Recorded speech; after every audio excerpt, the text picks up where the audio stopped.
Yay! Hey, we are back with more Final Fantasy XIV. Can you guess what time of year it is?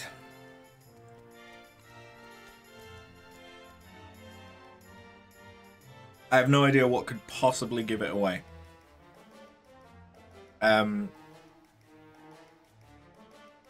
So I forget if I had already done it when we last streamed.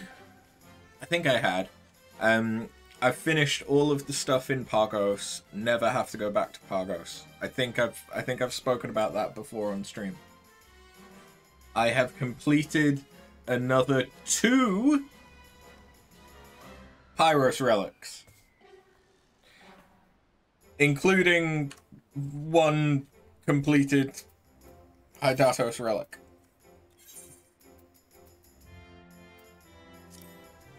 So we have the Pyros Codex, which is for Scholar, which I actually kind of like. It's got the wings that I liked, but it also has the burning effect for all Pyros stuff. So I kind of like that. And the wings sort of flap, which is nice. And then, no, not that one. The Chocobo saddle has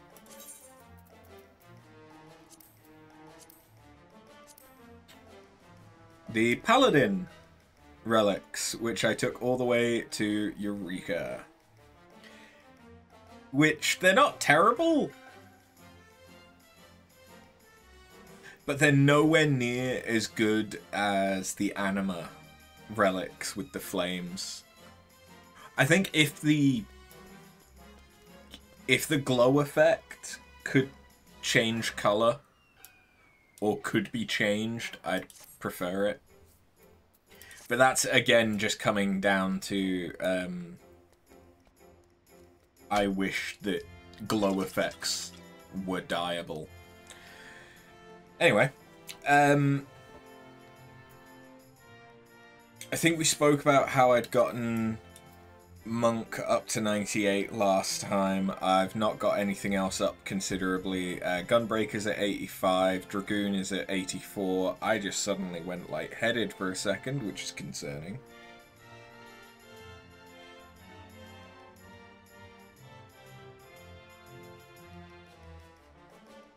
Interesting. That's the first time I've ever felt like that whilst doing anything. Like, that was weird. It legitimately, anyone with low iron or that's anemic will understand the feeling of like getting up too quickly. And I kind of just had a moment of that whilst talking, which is very odd. And yeah.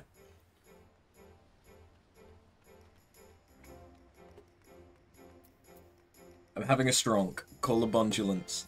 So yeah, that's how we're doing with those things. I am an irresponsible adult, so I bought an outfit. It's actually a couple of outfits. So yeah, this is Spooky, which is actually based on... This is from... Apart from the headpiece, I think the witch's attire, which is what the chest piece and gloves are, and the eerie leggings, which are what those like spiderweb tights are from. These are from the Halloween event back when I first was playing the game. Back when Heavensward had just come out, or was just about to come out, or something. So yeah, it's cool that I've been able to pick those up for cheap off of the cash shop. But that's not all. We also have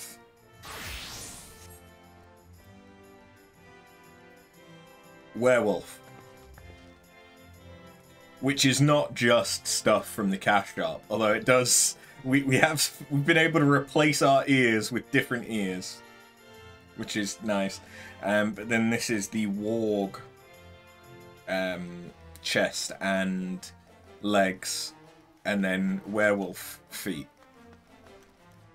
So, you know, we can live out our furry dreams.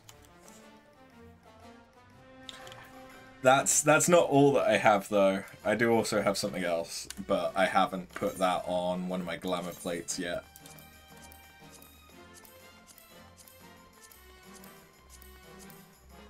Yeah.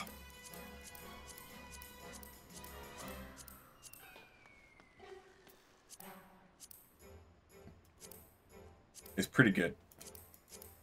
I really kind of like the way that this outfit came together. I won't lie. It is currently the Moogle Tombstone event for Goetia.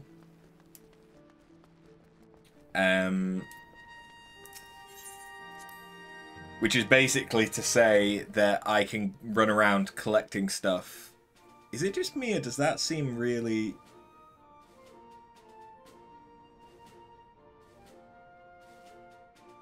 Is that just the OBS preview? Or it seems like there's motion blur. Okay, hold on.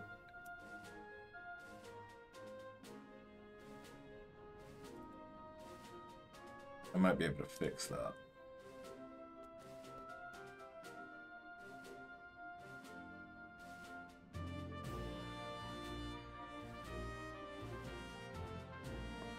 Oh, yeah. That's better.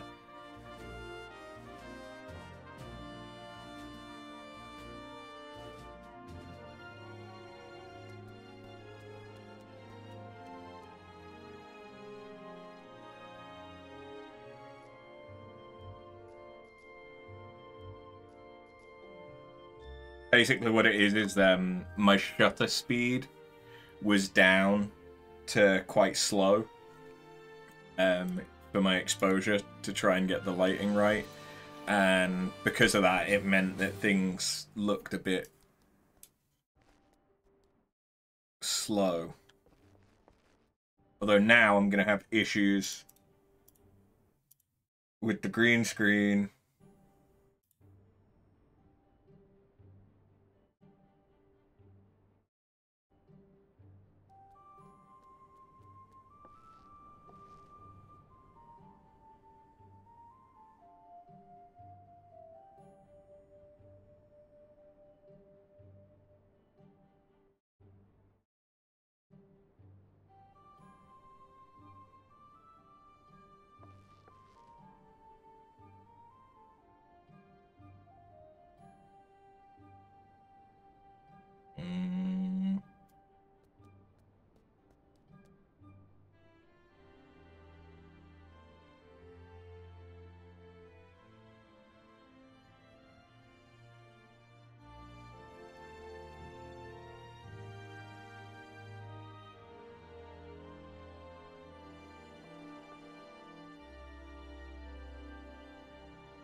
Okay. Sorry about that. Normally I do that off stream. What was I gonna... Oh, I was gonna get out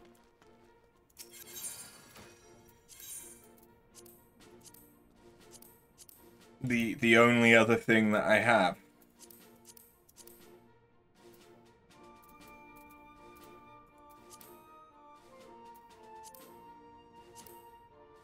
What do I want to put it on?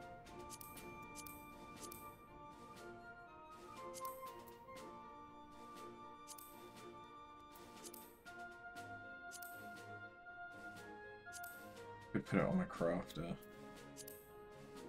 It's just thinking about trying to save myself die from just changing things for the sake of changing things.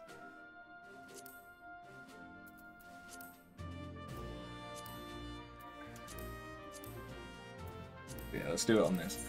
Because I also have a vampire chess piece,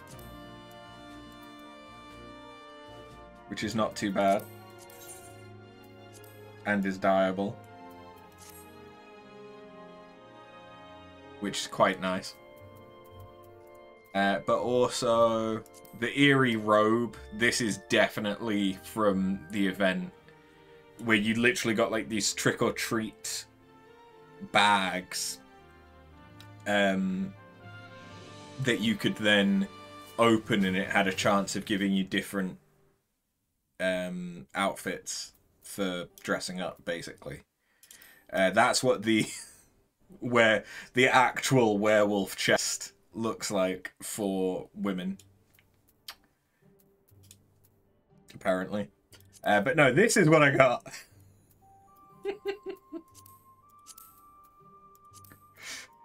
So I can run around.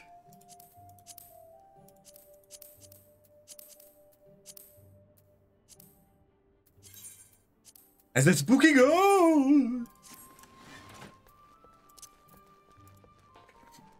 Right. Well, first things first, what we need to do is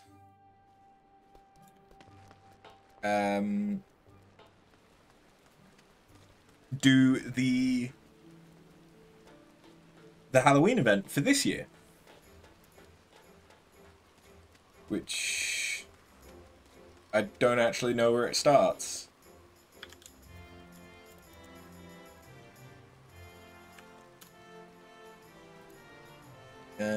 Where does it start from? It starts in Gridania. I probably should have guessed that because it often does start from Gridania.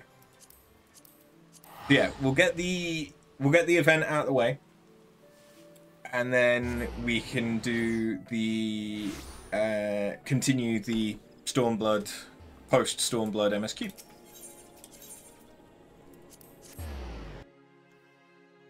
Yeah.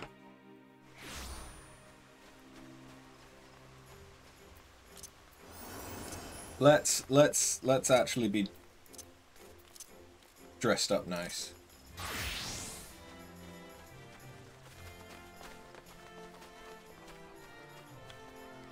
Hello. The Aether-starved Ahriman.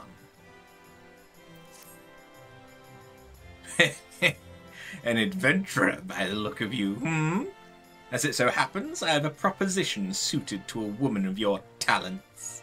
Are you prepared to throw caution to the wind and consort with fiends most foul? Of course you are. But before we get to the heart of the matter, let us reflect upon the history of All Saints' Wake. On this night do fell fiends emerge to cavort and careen, unconcerned with the judgment of those on high. For the halls of the saints' heavenly abode ring with merriment as the wine flows freely, and no one can be bothered to look down. Thus did God-fearing folk greet this particular sunset with trepidation, daring not to venture from their homes. No longer. Nay, for adventurers came and drove out the void scent, restoring safety to the city streets, and marking the occasion as one of jubilation. That's all well and good, but what of the poor forsaken fiends? Are they too not deserving of revelry? My wish is to see All Saints' Wake reborn as a celebration for all, be they ghost, ghoul, Gridanian, or otherwise. And how do I propose to accomplish this feat? Binding obligations, friend.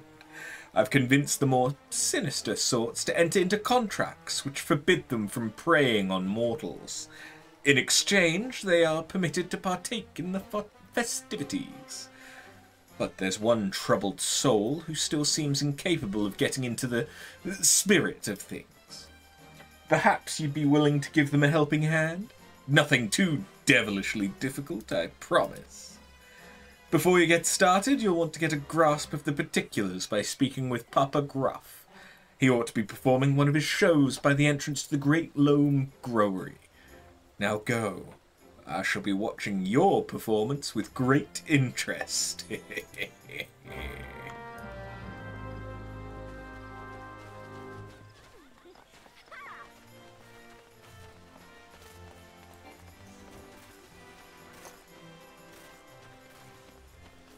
Oh, I didn't show the things that you can get from the Moogle event. I mean, my new little companion is one of them. Although you can get him from a Shadowbringers dungeon as well, I think.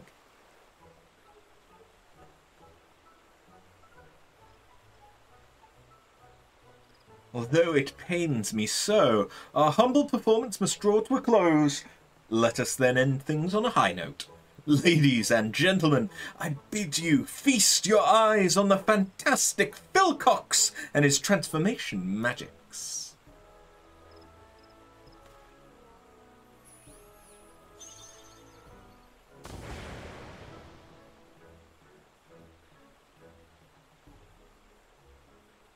What was all that about?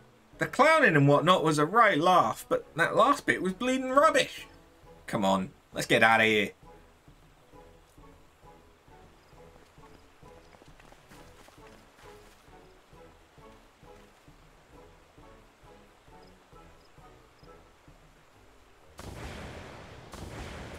Damn. Once more, you failed to muster up even an ounce of magical prowess. I had the crowd in the palm of my hand. We'd have been the toast of the town, if not for your blunder. There you go again, shrieking the same old tune. I've had it up to my eyeball with this farce.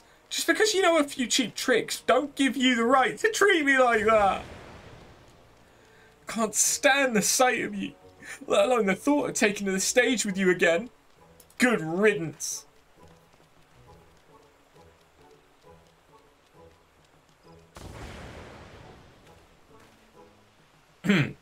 You don't seem to belong to my usual demographic.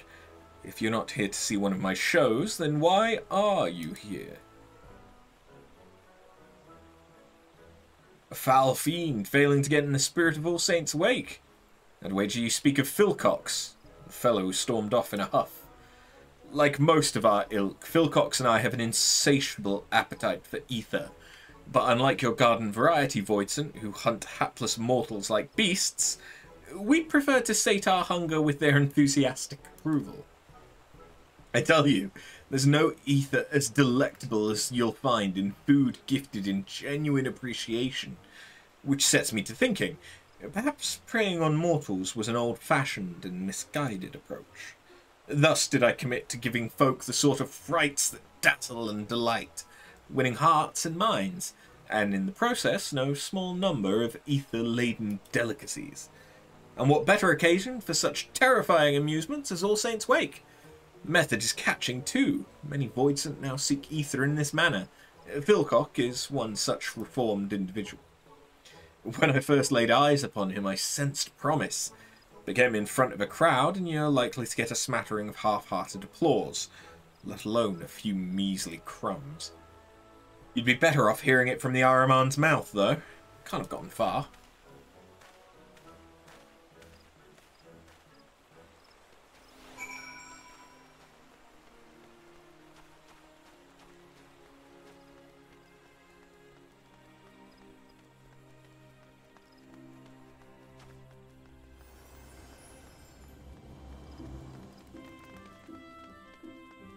Hiya. That snivelling whelp of an imp. Magic's this, magic's that. The sheer unbridled cheek of it! Philcox is practically frothing at the mouth. So incensed is he by his treatment at the hands of Papa Gruff. You must soothe him. There. That's not at all, something that would actually get most people riled up more. Apologies, I had taken leave of my senses. Your timely intervention is much appreciated. Wait, by the look of you, I'd say you're an adventurer. Let me guess, that pumpkin-headed lady sent you to check up on me, did she not? I suppose it wouldn't hurt to tell you my tale. Try as I might, I just can't get the hang of transformation magics. Without the means to delight the crowds, we're starved for appreciation. I'm an Ahriman. Paralyzing prey with this big eye of mine? Not a problem. Turning them to stone with a petrifying glare? Trifling. Hells, I can even smell despair and all manner of negative emotions in the people around me. Obviously, paralysis and petrification won't win over an audience, and my metaphorical nose for despair isn't going to put ether on the table either. I ought to just tell that pumpkin-headed lady I'm not cut out for this business. If you're here at her behest, you'd better come too.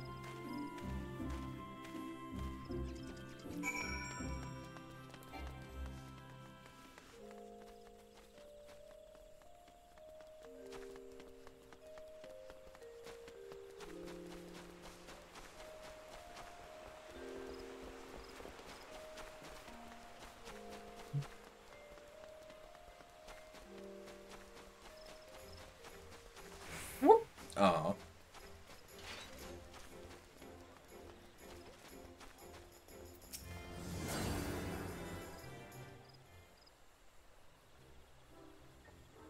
I want the flying pumpkin, please. I think I actually can get it as well. I gather you had a hand in Philcox's decision to lay bare his thoughts and feelings. Not that it did any good. Still stuck at square one. Underappreciated and underfed. Such a curious child. Are you truly so blind to your own potential? No doubt you have an inkling as to what I speak of. Pray, share your wisdom with Philcox. You can smell dark emotions. Use your gift to help those in need. Become a Power Ranger. Well, you'd be hard-pressed to find a Void Center who'd suggest that. Don't know how helping others helps me, but then again, I know little of mortal ways, so perhaps I should heed your advice. Ah, wait, I see the logic in it now.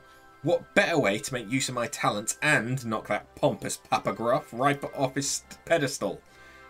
No, I'm getting ahead of myself. Got no idea where to start. Perhaps I can lend a hand with a little sleight of hand. Hold still.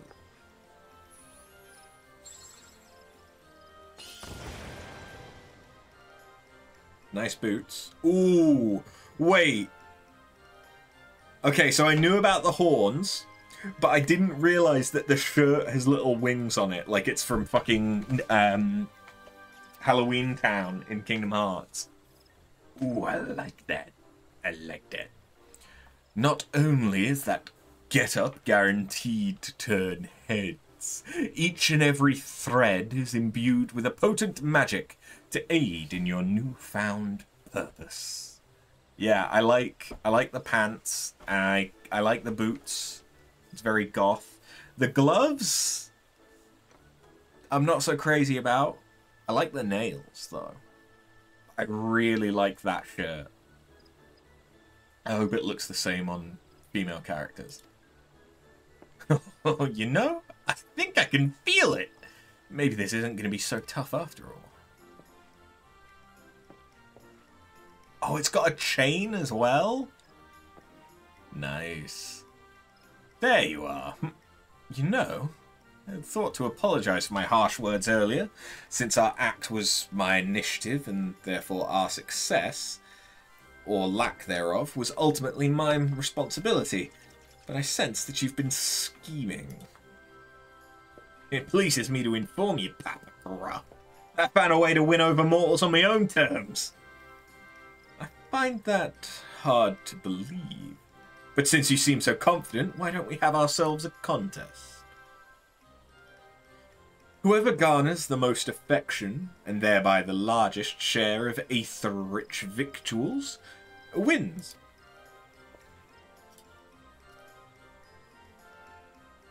Shit. I don't know.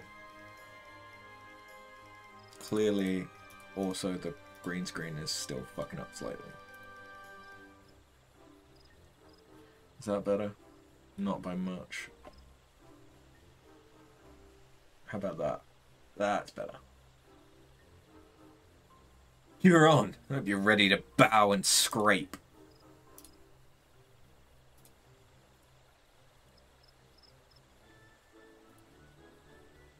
The mortal epithet about one's bark being worse than one's bite comes to mind. Prepare yourself, Bilkox.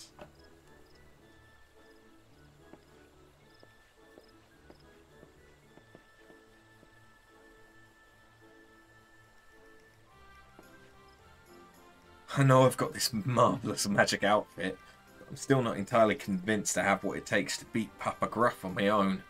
Come with me, just until I get the hang of things. That's all I ask.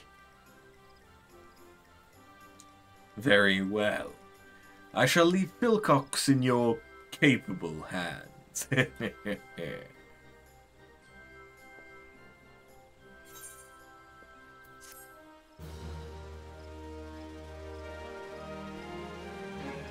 Give me the shirt. Give me the shirt. Yes. Give it to me. Give it to me.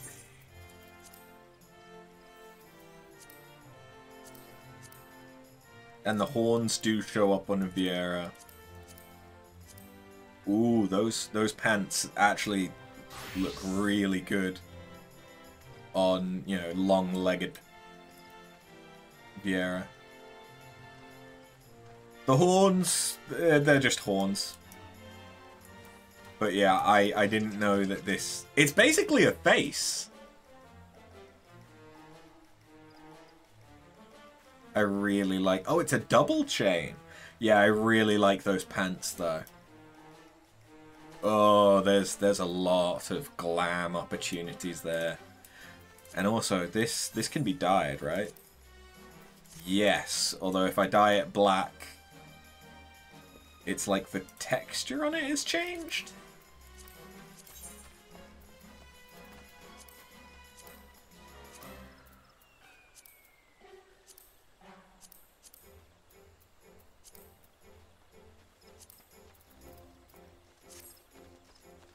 But no, that's cool. That's cool that I can change it to red. Ooh. Hold on. What if I did that and then flipped it? Then I have red horns. Ah, yes! I can tip stuff. So what's with these nails, though? There's something...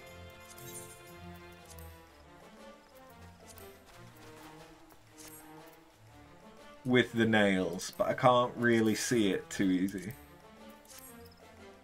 Okay, but I can change the color of the nails independently from everything else. I can change the belt color.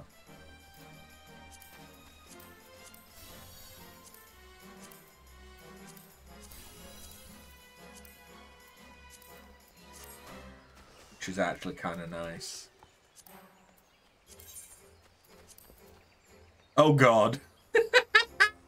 That's actually not bad. But it's not quite what I was expecting. Now that, though, that does look pretty good.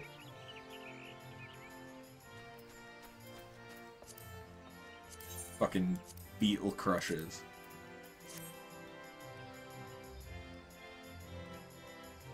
Yeah. Okay, I like it. Give me them. How about we try and find a troubled soul in need of aid? Let's get out of here first.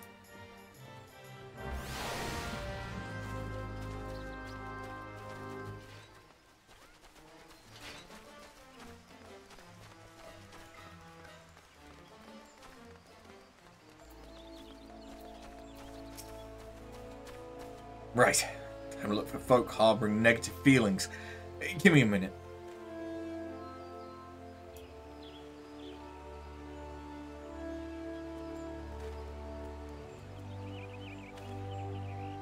Don't know if it has anything to do with that pumpkin-headed lady's enchantment, but my powers feel more potent than ever. I've already found someone, and whoever they are, they're awfully flustered. They're to the northeast, I think. but I'm not sure where. The roads here can be confusing. Truth be told, this is my first time in the city. I've got a decent sense of direction, but I've yet to grasp the lay of the land. Could I trouble you to lead the way? Our flustered target is northeast of here. I'll be right behind you. Okay, now he's going to be running around with me. Okay. And there are conversation points.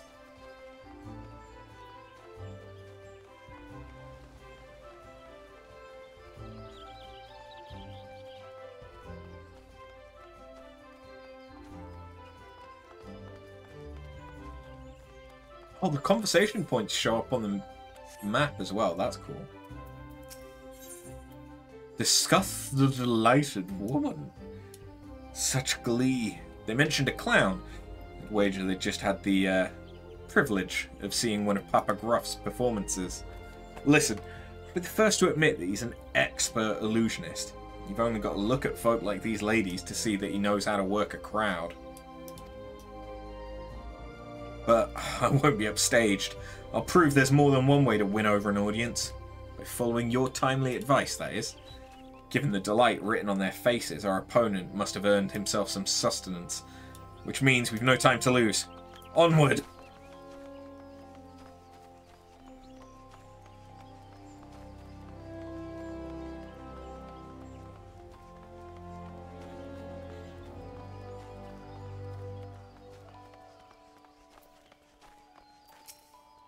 Oh gods, where's she gotten off to? This must be the fellow my senses were leading me to. Shall we find out what ails him?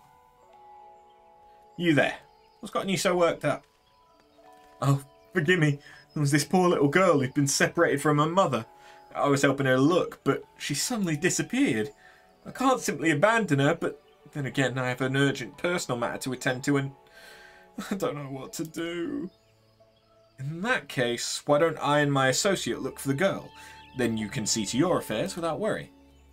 Thank you, thank you. She's a young lass dressed in blue. Hope you're able to find her forthwith. He certainly was appreciative, yet here I am, single-handed. Forget the food. We've a lost child to find.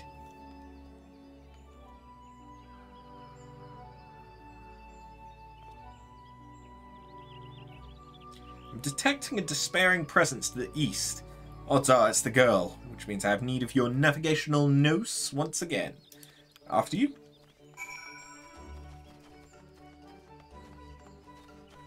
I have no idea what that word after navigational really was.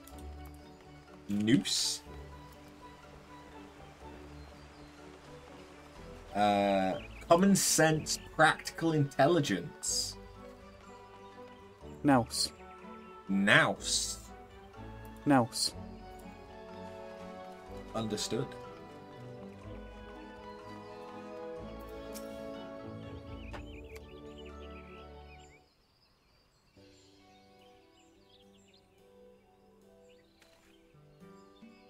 I thought this would be a fine opportunity to accrue some appreciation. But the poor girl's beside herself. Keeps calling out for her mama. Might I enlist your help? This must be the lost lass we've been looking for. If we want to earn her thanks, we'll need to reunite her with her mother, wouldn't you say? Which means we now have a lady to locate. Any suggestions? Use your senses to search for someone feeling anxious? It's not a bad idea. Ah, you're saying that the mother will be worried about her daughter having gone missing. Brilliant. This is exactly why I had you accompany me. Right then.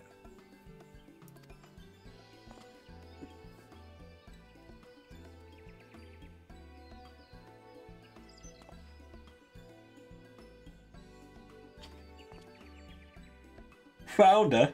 I don't know which is the bigger boon, having you by my side with this fancy finery. I think I'll learn my way around the city more or less. I'll handle this next part on my own. Wait here. I'll be back with the girl's mother in no time.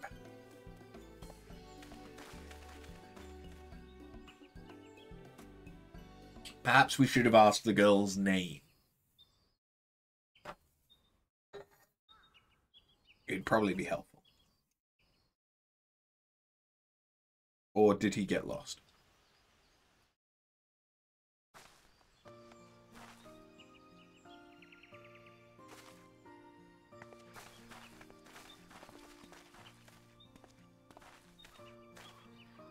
Well, be praised, you're safe.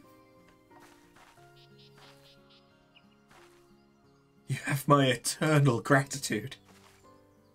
Thanks for finding Mama, mister.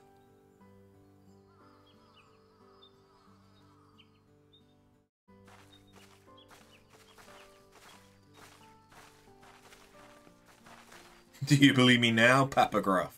Sweet, sweet appreciation, and all courtesy of my special talent. Can't help but notice they didn't offer you anything edible by way of thank. For my part, I've already been rewarded a tasty morsel. He's wearing the Cassie earrings.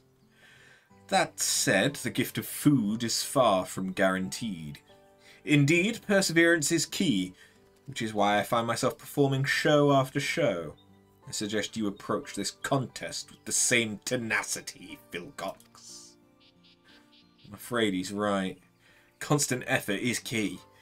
Luckily, I sensed another troubled soul while I was tracking down the girl's mother. I'd better see what I can do to help. You know, I think I'm ready to go it alone. Why don't you let our pumpkin-headed benefactor know? I'll come find you when I'm done.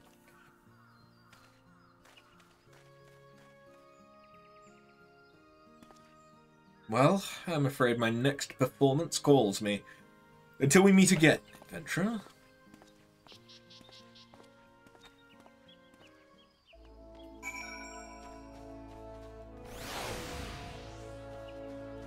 Okay, that was a relatively simple set of quests.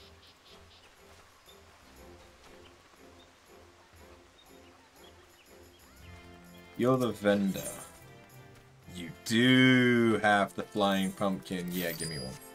I'll stick it in my house somewhere. The adventurer returns. And at the precise moment I predicted. Do hope keeping Philcox company wasn't too taxing. What of our fiend and his endeavours?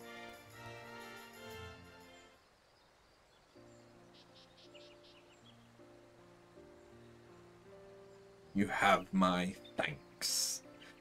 Speak of the devils, here they come.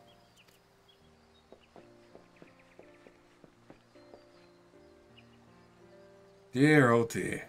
That turned out to be a damn sight harder than I'd anticipated. And all I have to show for my travails is a single cookie. I think the first gift I'd receive would have proved to be the last. Curses! I didn't receive so much as a crumb. I suppose this means you win. Very well. I'm yours to command, Papa Gruff.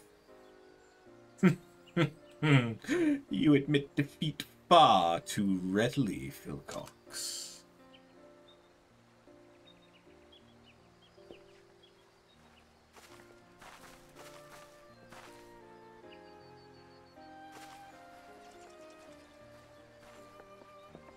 Hooray! We found you! I wanted to thank you properly for helping me and Mama. Brought you a pumpkin cookie.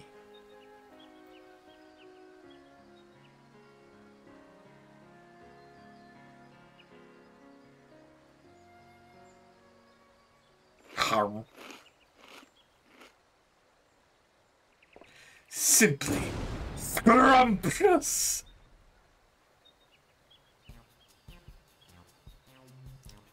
Oh god. That's like a fucking Stormblood beast quest. Is this the Namazu?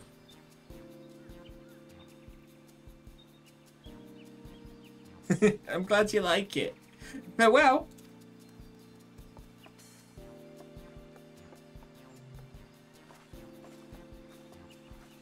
Also, the name of the quest line I couldn't remember is Hildebrand. I still have to start Hildebrand. What makes it one apiece? A draw then. Still, Philcox. while you had some assistance along the way, you've nevertheless done yourself proud. Think I'd live to see the day Papa Gruff sings his praises. Awfully kind of you to finally admit that I might have worth. Is that all you desire? My begrudging acceptance? Have you forgotten your reason for joining in the festivities in the first place? Of course I haven't. The good people of Gridania are still in need of my help. Where there are common folk in need, there are cookies to be given to me.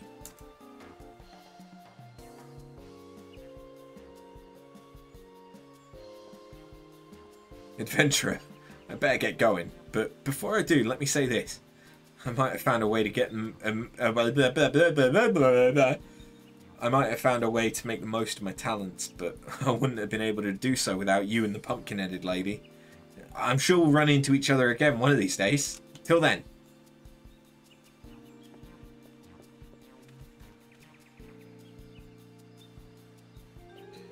The promise I sensed in Philcox when he and I first met wasn't illusory after all. I should take my leave too. 'Twould be remiss of me to allow him to garner all the glory, to say nothing of the cookies.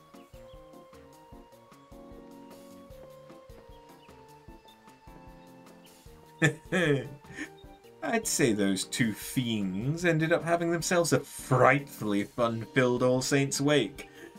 Wouldn't you agree? And for your part in it, a fitting reward. I present to you a set of finery, as worn by Gridania's most emotionally perceptive Harima.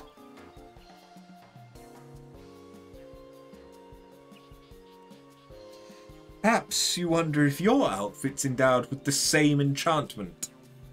Needn't worry. There never was an enchantment. That little charade was my way of giving Philcox the confidence he so sorely lacked. Although I dare say such a measure was unnecessary, given he had you to cheer him on. Before I forget, you are hereby cordially invited to my home, my humble abode for a get-together of sorts. Do drop by. I assure you, it will be frightfully entertaining. Anyway, your help is much appreciated. At this rate, my vision of an All Saints' Wake for mortals and void sent alike might not be such a distant prospect. Though I do hope that these shenanigans haven't dulled your enthusiasm for this most occult of occasions.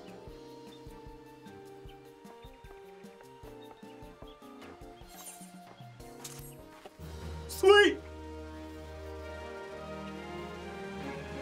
You now have access to the Sneaky Hollow. If I remember rightly,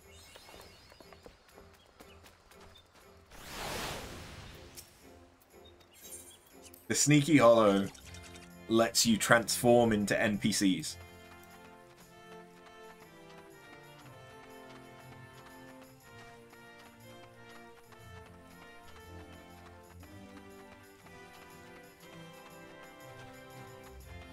But it also has some good locations for if you wanted to G-pose and take pictures. I'm not sure if I've ever actually fully explored it as well.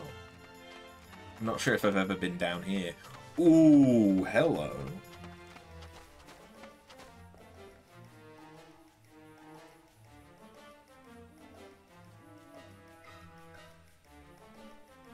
Yes.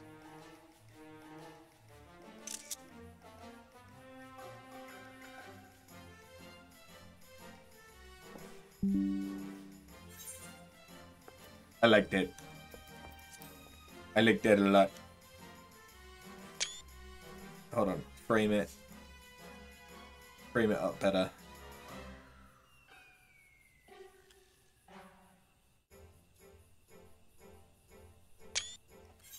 Sweet.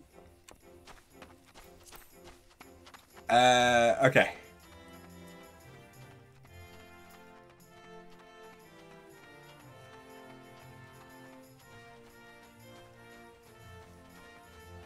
But yeah, I think if I talk to the unsavory imp, Yeah. So depending on how far you are in the MSQ, you can transform into people. It's like a journey to end a conflict of 1,000 years is Heavensward. And then you can choose a Hyuran man to turn his gaze Heavensward.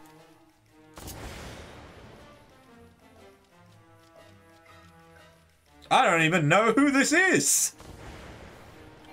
It's clearly a Dragoon, but that's about all that we have.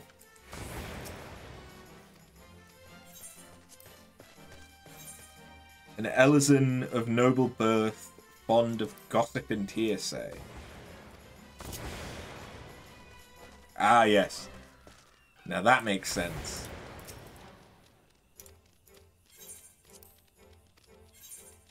A Lalafellin woman with a knack for machines that soars the skies. Oh, from the Alliance raids. God, I forget how tiny Lalafells are. Because obviously it changes where your head location is. So, Jesus Christ, when you're fully zoomed in, it's very different experience. Compared to being a fucking massive Viera.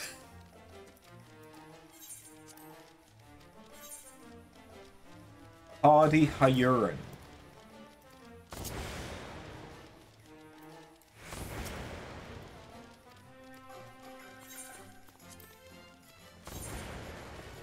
A daring Hyuran. This will be the leader of the pirates, I imagine.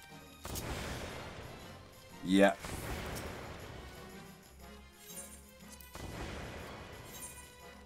Proud Elezen with unmatched lance ability. Astinian.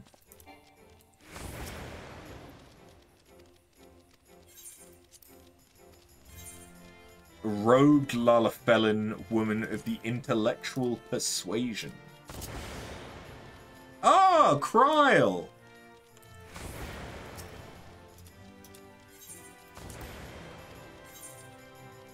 Tenacious half Elezen woman. Oh, Hilda? Yeah, I do actually really like Hilda as a avatar. Blue-eyed Elezen with a heart that is true. Aymeric. And then to forge the realm anew, this would be...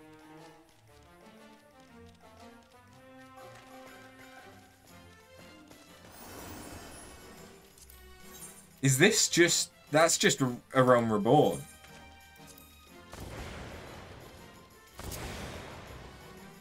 Ah. Isn't that Oddbert? Or is that just the Warrior of Light?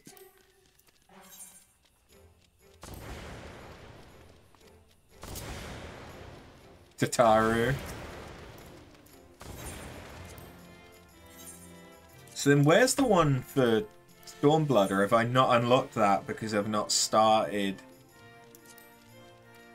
anything else? Philomene. I actually remember names. Rogadin. Oh. Yeah. Highly forgettable character in the current version. Compassionate Hyuran woman. Oh, is this going to be... Yeah. God, it's been a while.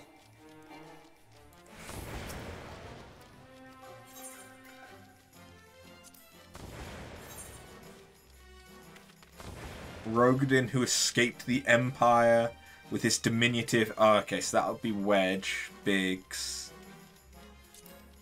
Grahatia? Yeah, boy. So what if I talk to you? Yes! You're the one for Stormblood.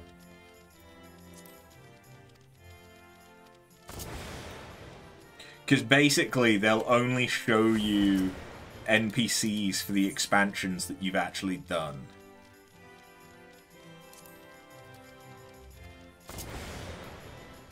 Magni.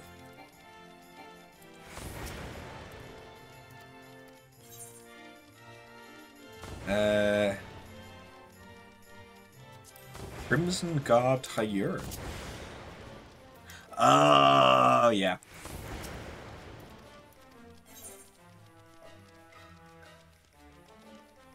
Rogadin, who oversees the Confederacy's dominion.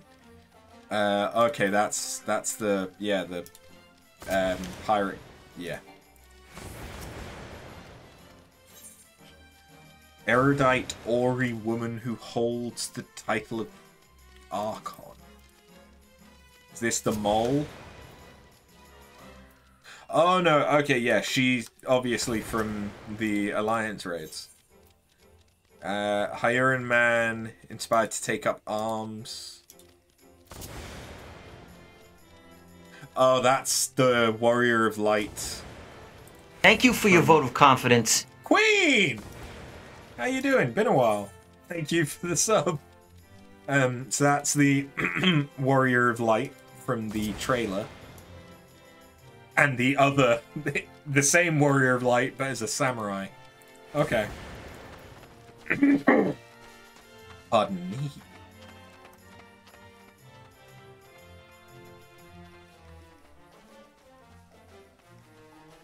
How are you doing, Queen?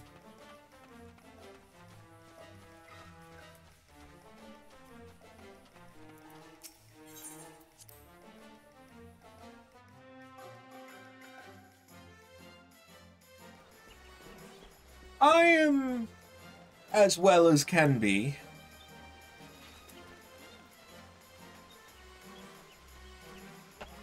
Going through a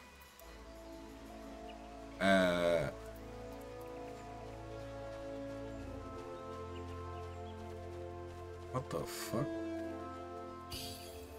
Oh, okay. I was confused why he had like big head.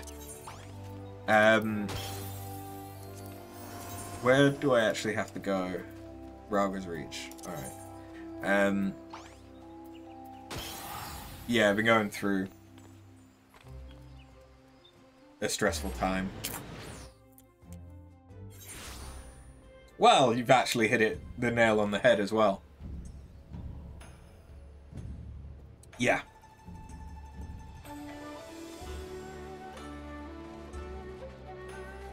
I mean, it's not exactly a fucking secret, but I haven't fully voiced it on the stream or YouTube. But yeah, Neff and I have broken up, but we still have the house together, and that's stressful. Damn your intuition. Yeah. A woman's intuition.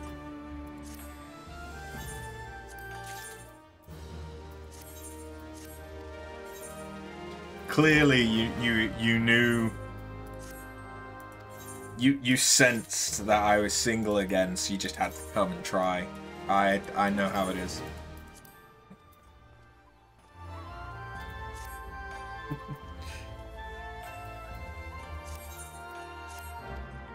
I know that you're just correcting your previous message.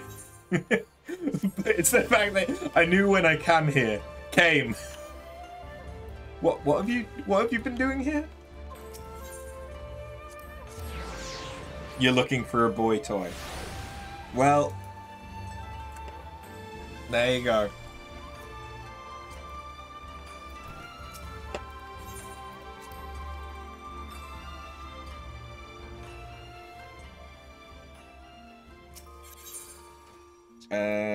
Oh wait, I should be able to put it in my armoire, right? Yeah. Oh, hell yeah.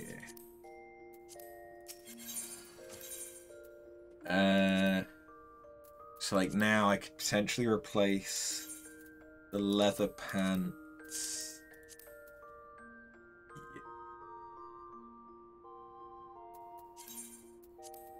Like that. I like that a lot.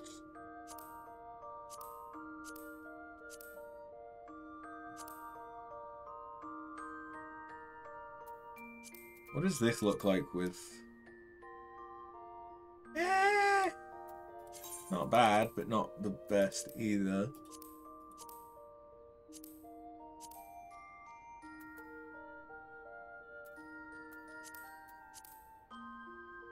Yeah, I think I prefer those pants.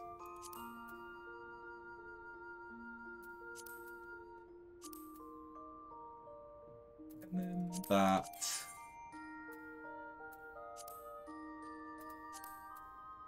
With the red.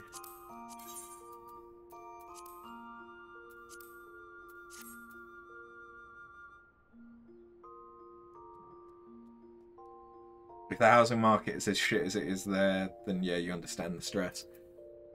The good thing is that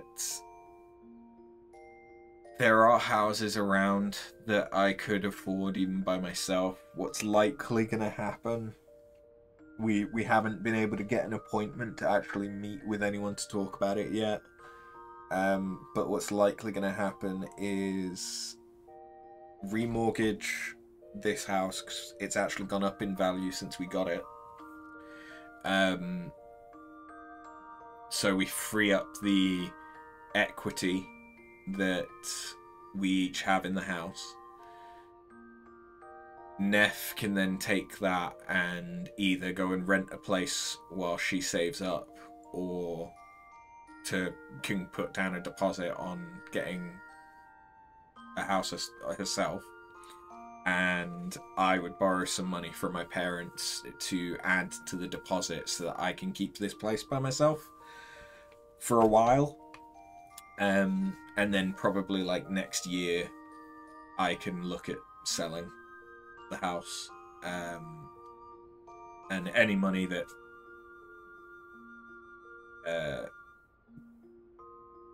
I borrow from my parents I'd pay back to them, but otherwise, like, I've got enough money tied up in this house that I could easily put down a deposit on another house in the area that's a bit cheaper, a little bit smaller for just me, but still has room to have like an office for working from home and streaming in. So it could be a lot worse,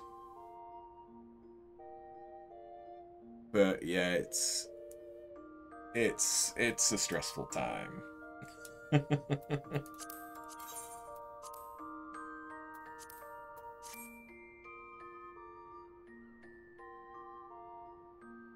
Hope it doesn't cost an arm and a leg, because the pricing there is ridiculous. Well, we bought this house for like 190,000. Like, obviously that's not how much money we put towards it, but that's how much the house is worth. Our mortgage is something like 156 left on it at the minute, but it's gone up to basically 210.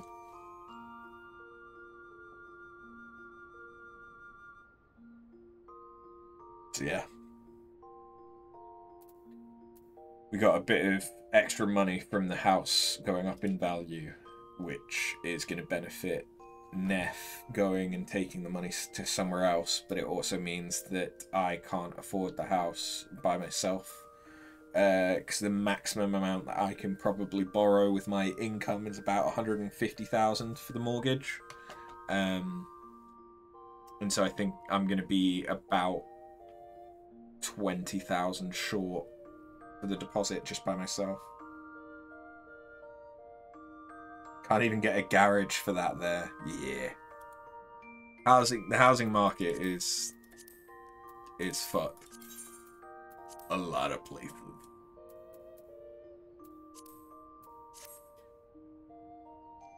Do I want it that way? Or do I want it...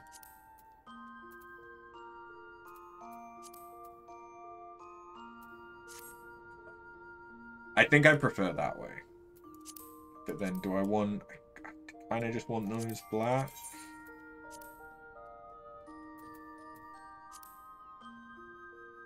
How does it look with the red detail? No, I think I just want them black. I've got an anus, sell it. Welcome, Thrill. Is this you telling me that I need to start that OnlyFans? That I think you're the only person that's interested in? Is that what's going on here? Oh, I need to get on those other streaming services.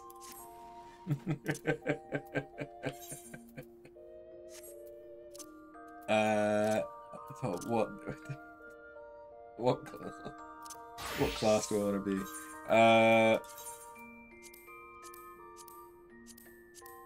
You know what? I don't think that would look bad.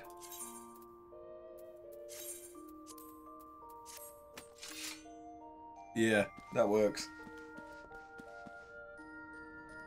Sell it on Chatterbait, get tokens, other streaming services, play a game, mod it to a butt plug. Ta-da! I mean, I'm sure there's people that are already doing that, but I think that they tend to have different anatomy.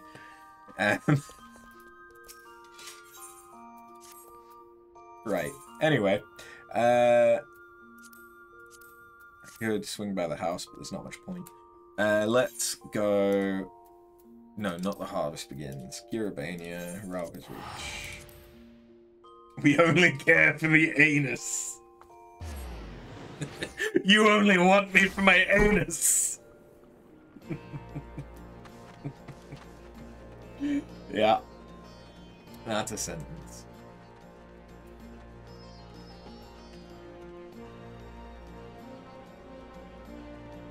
Who knows? Who knows?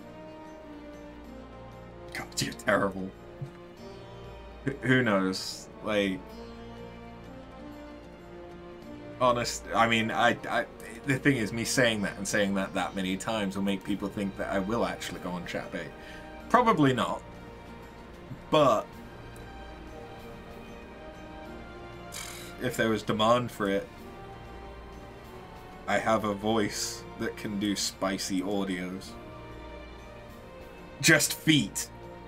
I don't think anyone wants my feet. I have massive fucking hobbit feet. People are for feet. No. If there's one thing that I would be relatively confident in, that I could see there potentially being a market for, it would probably be like my voice and reading erotica and shit like that. Like,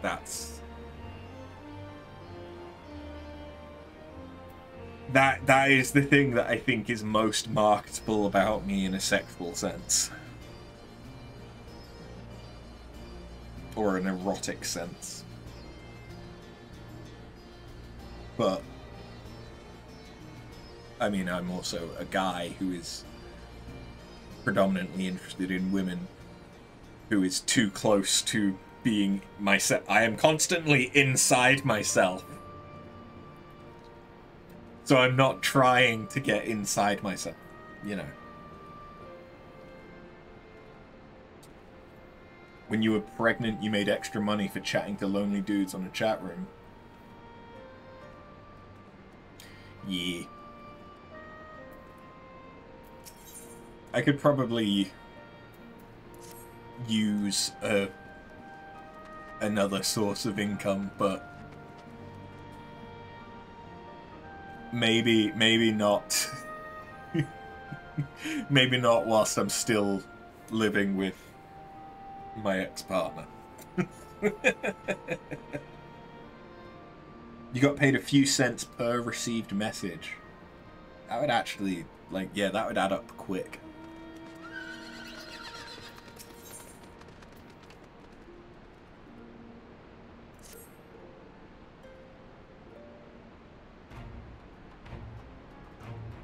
After. Great timing. I was just about to send word to the Scions. I've got lots to tell you. The Council has officially recognized the Resistance as our standing army. I expect you can guess who's been appointed commander. Suffice it to say, we're in good hand. Having the Bull of Alamigo at the helm's done wonders for morale. people were dancing in the streets when the announcement was made, and we have you and the Sultana to thank for it. If you two hadn't worked your magic, he'd never have contemplated following his heart.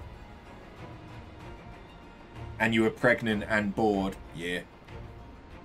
I mean, if I was in a less good state physically or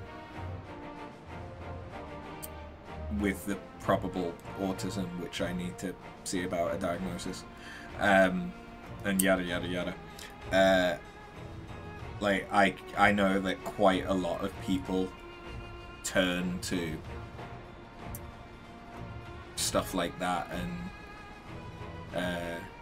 sex work and things because it's relatively low effort. Like, even with OnlyFans, you could potentially shoot like enough content in one day to last an entire week, and then the rest of the week is you just responding to messages, and that's it. And like, don't get me wrong, those jobs and like even being an influencer and stuff like that, like once you reach a certain point, they become just as much work, if not more, than any other job. But like at the low level, I actually know people from when I went to uni that did something like Chatterbait. I don't know what fucking site it was, but it was something, one of those live cam services. And they went on with their partner at the time, and they basically, I think they did that like 2 or 3 times a week, and they basically got enough money to keep them going throughout the weeks. They just did that, and it was pretty much all the income that they needed. Albeit at the time, I think they were students.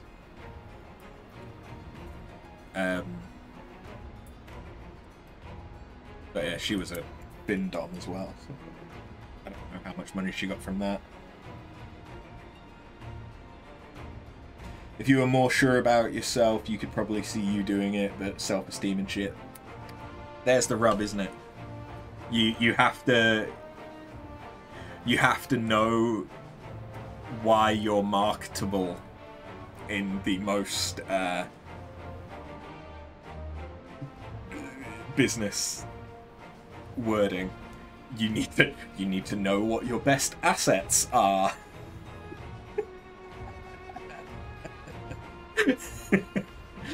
You know, do you have assets or do you have assets?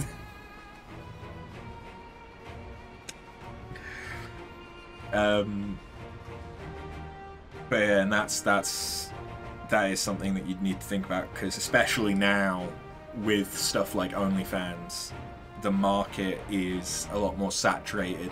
It's a bit like YouTube, like back when PewDiePie and everyone else became big, those markets were still sort of getting established, whereas now those markets are very much established. So trying to become a content creator on YouTube is a lot harder than it was, because there's that market is oversaturated.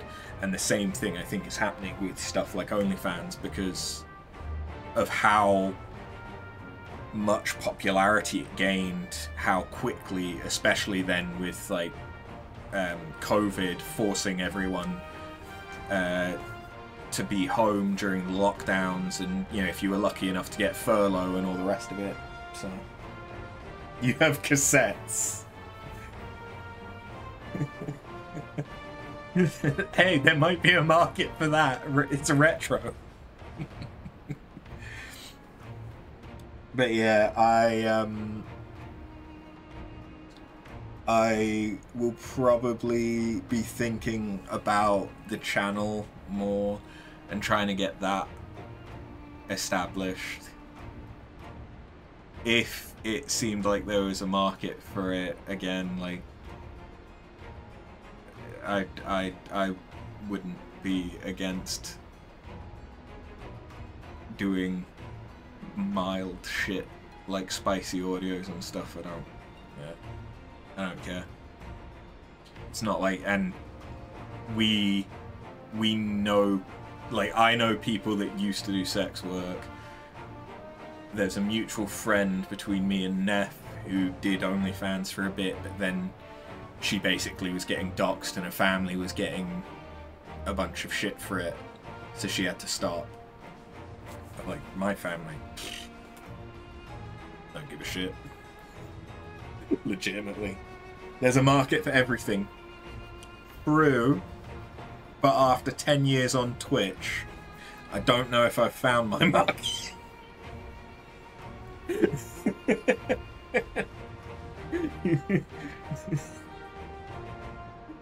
Just 5 minutes of me saying good girl. There you go, that's it. But no, like, there's stuff like that. There's playing H games, which, you know, is quite an easy thing. But again, I don't know how much of a market there is for a guy to do that. Whereas if I had tits, easy. You're like Bloody Mary. If you say good girl 3 times, you'll come through.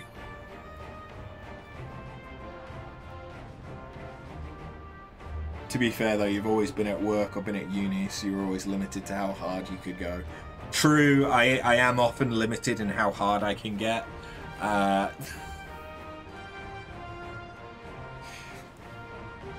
No, the issue, so at uni,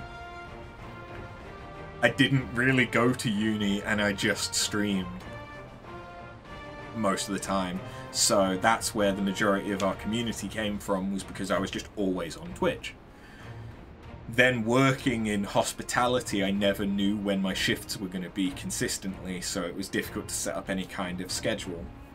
Whereas now, I've got that schedule, and that's potentially going to change once living arrangements change, because a big reason of why I don't stream as much is because I was either wanting to spend time with Neff or wanting to have some time where Neff didn't have to worry about the lights and everything, or not being able to interact with me and shit like that and all the rest. So placid streamer and flaccid, yeah. That's the joy of, you know, this cuts off here. Like, you don't know what's going on down here. But I remember we used to have sexy time with Arthur, and like that's probably going to come back a bit, because one of the reasons why that is stopped is out of respect for the fact that I had a partner. But I am just generally a degenerate fuck. So that'll probably come back. I'll probably start drinking again when I'm not sick, which I'm just getting over being sick again because of all the stress that's been going on. I've been like on and off sick for the last like 2 months.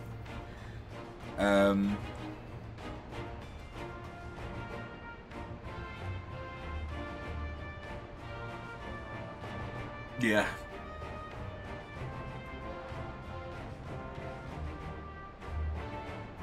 Brain blank. Lots of twerking characters, yeah.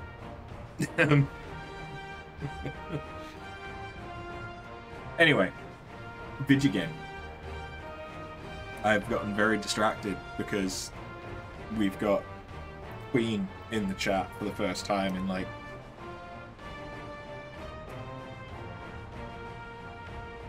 I want to say at least 6 months. The council has also decreed that we're to maintain a presence at Rauga's Reach. Lisa will continue to lead our forces in the fringes, a job she's been doing tirelessly. A bit too tirelessly, some might say. We're constantly having to remind her to rest before she falls over. That's an exaggeration, and I always get up again. Anyway, we can hardly afford to lower our guard now. Not after our latest brush with Lakshmi.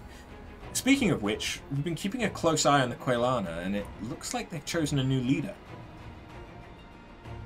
It's, Shanti's daughter.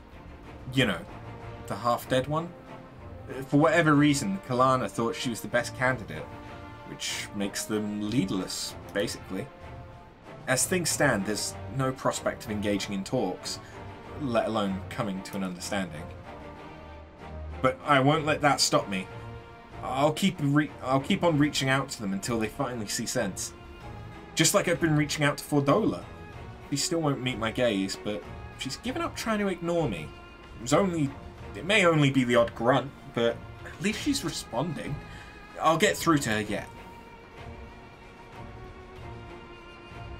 After, there you are. Oh, hey Alisaie. Alphino, Alisaie! Is everything alright? We received word from Tataru. Hancock has apparently acquired information of great interest and urgency. More than that, she didn't say. Only that we should come to Kugane right away. I had in mind for the two of us to set forth together, but Alisaie is determined to make it a party of 3. As I've told you more than a dozen times, brother, my wounds are quite healed, and I'd benefit from some fresh air. Besides, you may well need an extra pair of hands. Worry not, sister. I've quite given up trying to convince you. Whether we be 2 or 3, we should depart as soon as possible. You'll be joining us, I trust. Huh, I was about to say I'd come too, but I'll just have to settle for cheering you on from afar. Good luck with whatever it turns out to be. Thank you, Lise. Rest assured, should this business prove to be of even tangential concern to Alamigo, we'll inform you without delay. Let's be off then. Hancock and Tataru await us at the Ruby Bazaar offices.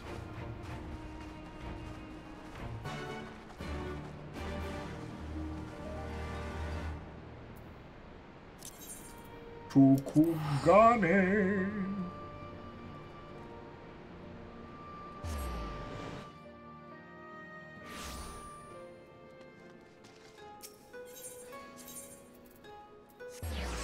I should really unlock all of the side dungeons and stuff that we've unlocked at some point. Greetings, honored madam. Damn right, treat me with some fucking respect. Oh. Hey, Yugiri.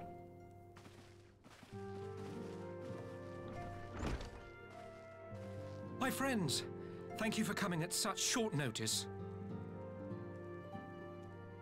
We were told the matter was urgent. I take it Yugiri and Soroban are also involved? My presence here is but a happy coincidence. I am come on separate business, which can wait. My apologies. Master Hancock, pray, tell our friends exactly what you told me. Of course, of course. Some few days ago, a large detachment of soldiers was seen arriving at the Garlean embassy. This seemed to me most unusual, as no personages of note are due to visit for a matter of months. So, I made a few inquiries, whereupon I learned of a most curious rumor. Apparently, the soldiers were dispatched to Kugane to investigate recent sightings of a certain individual.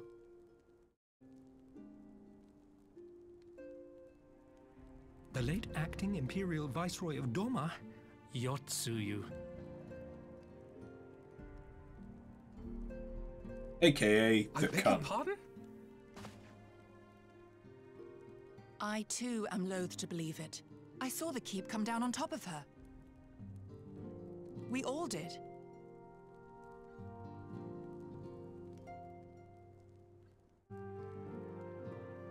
I would not presume to question your eyewitness accounts, nor am I one to take rumors at face value. The fact is, the Garleans have no knowledge of what took place at Dormer Castle.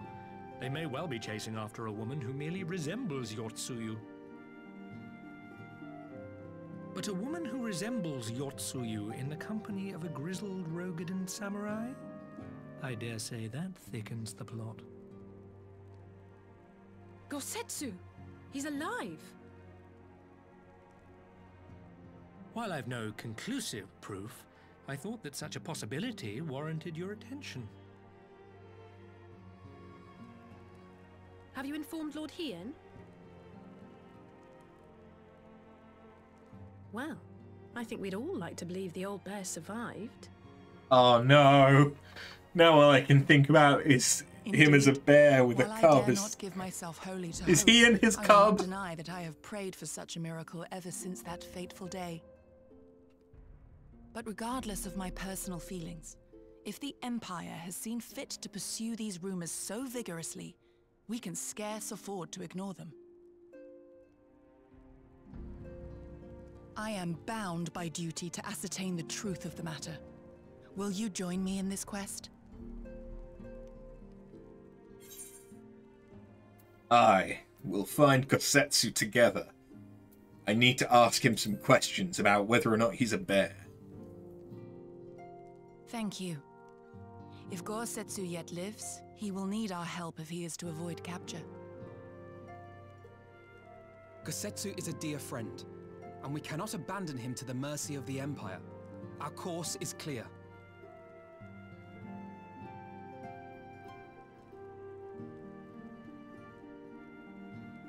Hancock, is there aught else you can tell us? Alas not, but I have taken the liberty of employing one of the finest informants money can buy. You shall have the latest intelligence on the Garleans' movements, and more besides.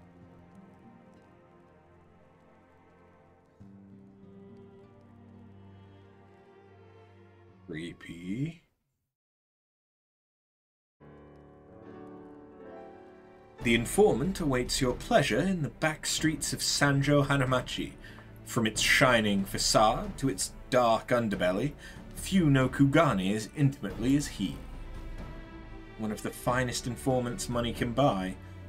Why do I have a bad feeling about this? Permit me to assist you in your quest, my friends. The sooner your business is concluded, the sooner we may speak of mine. Should your search take you away from Kugane, my boat is at your disposal. I shall see that she is ready to sail. I'll give Soroban a hand. If he's providing us a ship, the least we can do is supply the provisions. We'll be at the pier if you need us. A welcome offer and an excellent plan. Without further ado then, let us speak of this informant in Sanjo Hanamachi. Your pleasure in the back. Oh. Don't threaten me with a good time.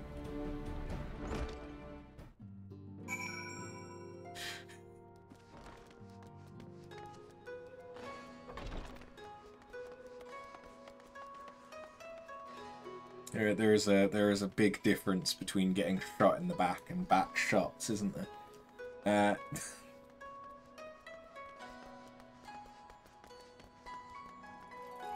Who the fuck trusted me on the internet?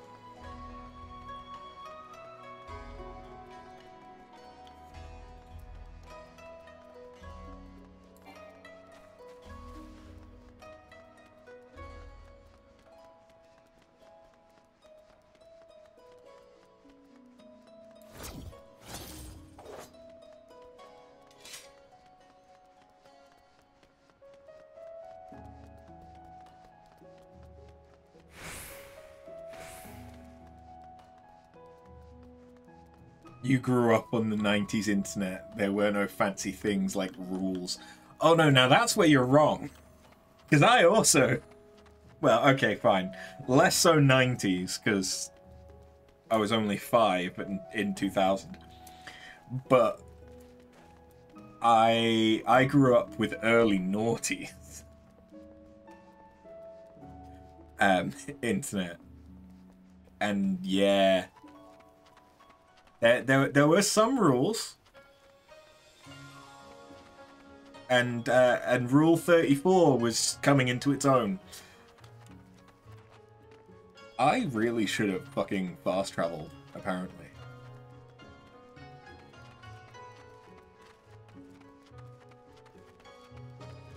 You saw people beheaded when you were 8.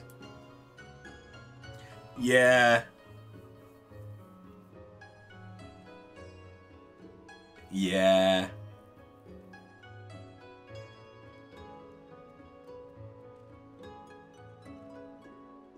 Yeah. I still remember a certain parentless behavior site that used to have a lot of gore and porn and potential snuff.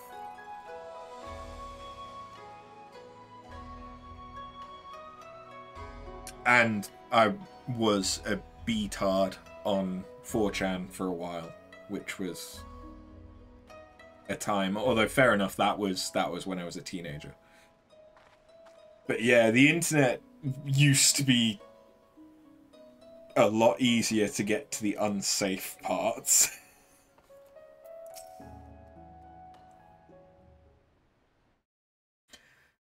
This should be the place.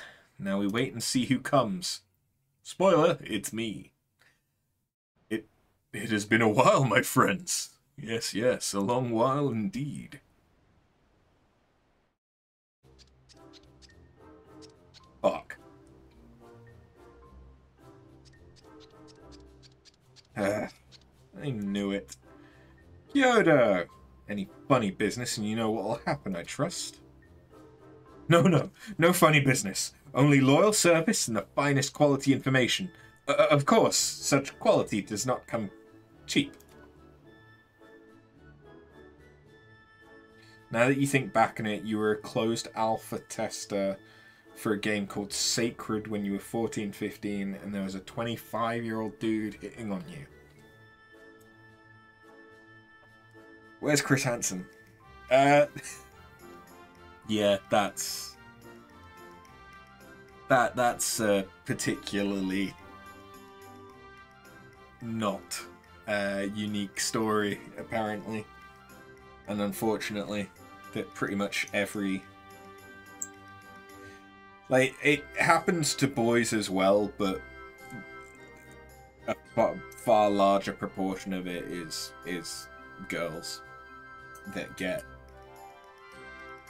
groomed and shit, so... Yeah. I mean, but then as soon as you get old enough, it kind of stops being the grooming and instead becomes the random Indian men asking you to show bobs and vagine, and stuff like that. Men don't have to deal with that one as much. You had a stalker on World of Warcraft. Did you get an achievement or a title? Because that seems like that's a bad joke. I chatted to people in chat rooms and things like that because I remember there was a Flash gaming website, Congregate, that had a chat room that I used to talk to people on. Then there were like MMOs that I would play, which included Asda Story, where you could have it had a soulmate system in the game. So basically you and your friend were soulmates, and the more that you played together in a party, like, you got buffs and stuff. And so I kind of became like effectively pen pals with the girl in America that I was soulmates with. And then as I got older, my need for positive female attention to validate me due to unresolved issues with my family, led to seeking validation in certain forms, which isn't necessarily the healthiest.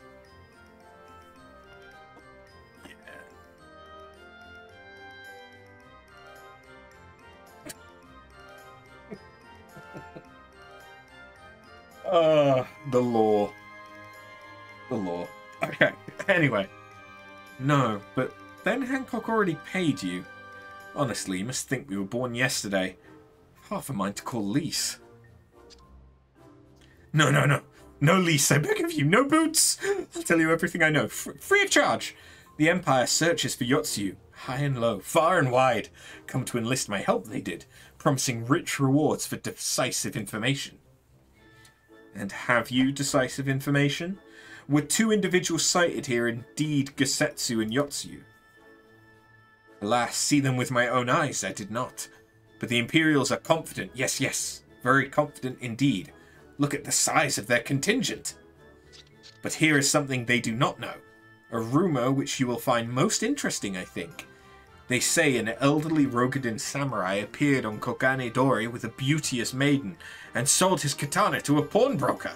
'Twas no common katana either, but one of surpassing craftsmanship. Well, that is interesting, assuming it's true. Did you corroborate the rumour with the pawnbroker in question? No, regrettably. I do not have a working relationship with the master of Shofuku Shishisen. Now, why would that be, I wonder? If I didn't know better, I'd think he'd lent you money. He will help you, I'm certain. While you speak with him, I'll make contact with my Garlean connections and learn what I can of their progress. A glimpse of the blade is all I need to be sure, but it is wise to let the Namazu out of our sight. What choice do we have? No other choice but this, and a fine choice it is. Though I am adept at gathering information, it is so much more efficient to share the work. He's right. Given the urgency, we would do well to split up. And so I will go with our friend here. Nothing improves efficiency like a little supervision. Yes. We will go together. And there will be no boots. Let's be about it then. Good luck with the katana. Shall we reconvene at the pier later on? Fragrant as the Ruby Bazaar offices are, I prefer the fresh air.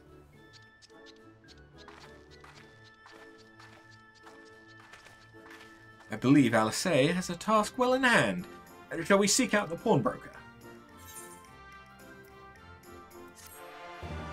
Don't worry, your youth wasn't without a bump or two. Yeah.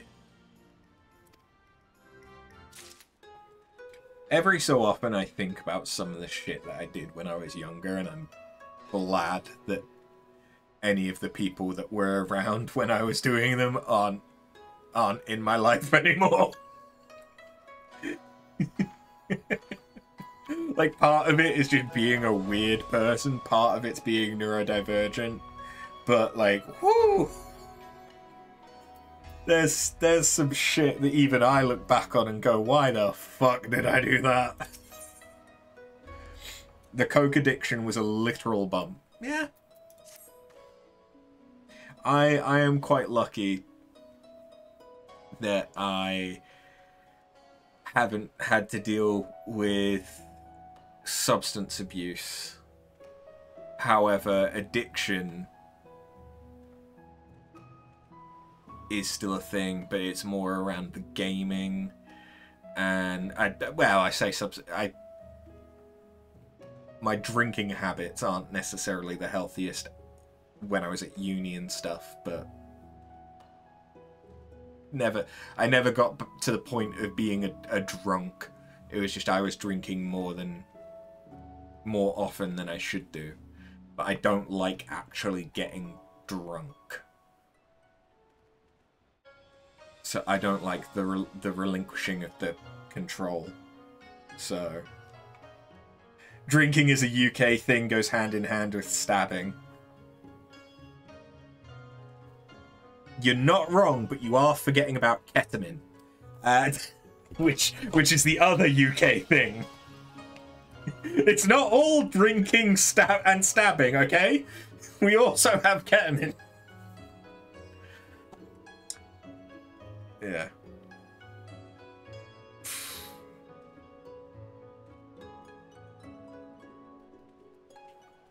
No, I nearly...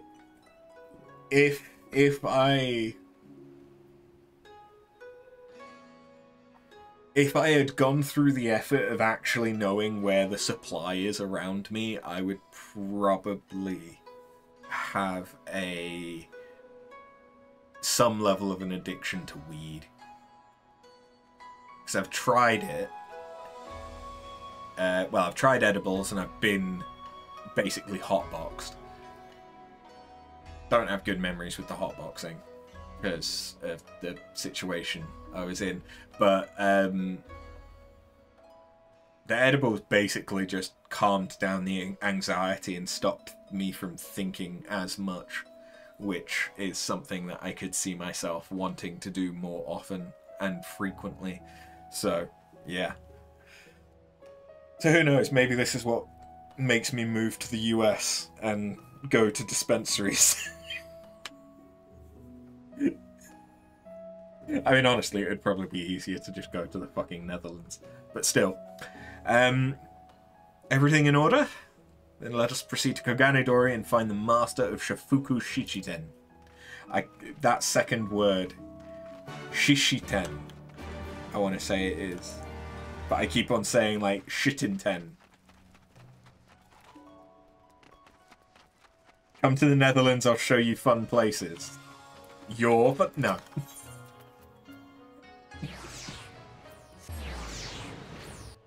I do need to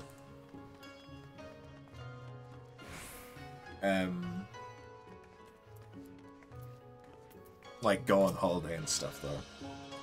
I still need I've seen Logic back when I did Camp America, but I've still not actually met Patinga, which I've been saying that I'd do for like years. We might have had customers like those you describe. So many people come through, it's difficult to remember. Perhaps you could jog my memory by making a purchase? No? Well, can't blame a woman for trying. Your place is fun too. That was something that nearly happened when I went to America. I nearly visited someone off the internet basically just for hooking up, which I'm kind of glad I didn't actually do and instead went and saw Logic and spent like 2 weeks in Vegas. I didn't go to any strip clubs because I saw one very sad looking stripper on like, what is it, Fremont or Street? And was basically like, yeah, no, I don't need to go to strip clubs. Gambled $40, gambled $20, made $20, lost that $20, and then didn't gamble anymore. Like, my brother had the gambling issue. I very much so do not have any issue with gambling. At least so far. Not that I've ever really let myself gamble that much anyway. We're not going to get very much done in the game this stream. I just want to yap. A Rogadin Samurai and Maiden? Never seen him. Now, if you don't have any business with me, make way for someone who does. Well, you're both fucking charming. I missed you, that's it. Clearly, Queen.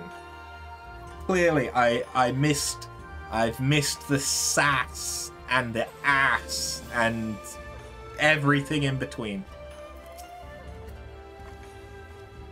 Welcome, good madam. Welcome. Will you be buying, or... So you've heard tell of the Rokugan Samurai's katana. Small wonder. It is a fine example of its kind. One moment. You knew it! Dare I hope you found our pawnbroker? Excellent work. And that's the katana? That does look like it. There can be no doubt. It is Gosetsu's. Craftsmanship. The craftsmanship is exquisite, is it not? And you'll be pleased to know that the pledge has just expired. I should be glad to sell it to you, assuming you have the coin. There's no ordinary weapon, you understand, and it is priced accordingly. But if you're serious, I suggest you act quickly, as several noted collectors have already expressed an interest. The blade represents conclusive proof of Gosetsu's survival. I suppose this could be considered a necessary cost in securing his safe return. It is not a decision I can make alone, least of all when our nation has scarce begun to rebuild. You've built a new PC and you're playing Warcraft Classic on it. Your 4070 is crying. Yeah, I finally upgraded my computer when it could no longer handle things after basically 10 years. And I mainly play Final Fantasy XIV now, unless I'm streaming. Playing a 2004 game at like 2 million FPS. Now, you see, that's the thing for me. One, my monitors can't actually show more than 120 anyway. And my main monitor can only show up to a maximum of 60. So I just limit things to my main monitor's refresh rate. For the sake of... I'd rather have the game run stable at a lower 60%. 60 FPS is still higher than I normally was playing stuff at before the upgrade. But I'd rather play at a stable, low frame rate and my computer be able to handle doing other stuff, because I always have 3 monitors up and I'm usually watching something on one monitor. I might have like a tracker or something up on my other monitor and then the game.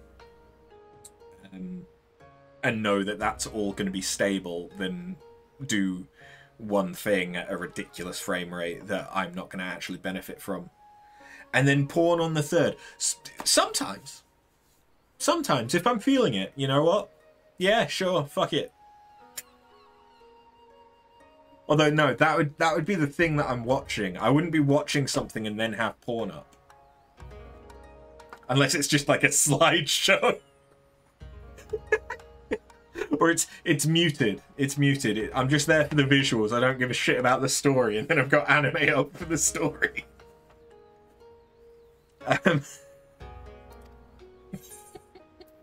I'll pay. Take Daddy's credit card. Go on. Nay, my friend. Grateful though I am for the offer, I cannot ask this of you. It is enough to know that Gosetsu is alive and well. Yugiri, wait. Science will buy the katana. Pray, consider it a gift. Master Alphino, your kindness is touching, truly, yet in matters of coin, would Mistress Tataru not expect to be consulted? Come now, our friend would never have relinquished his blade were the need not great. And are we not bound by honour to help a friend in need? I say we are, and I'm sure Tataru will wholeheartedly agree. It's settled then. You've made a wise choice, my friend. Such pieces are few and far between. Now, if you'd be so good as to come this way, I shall prepare the necessary papers.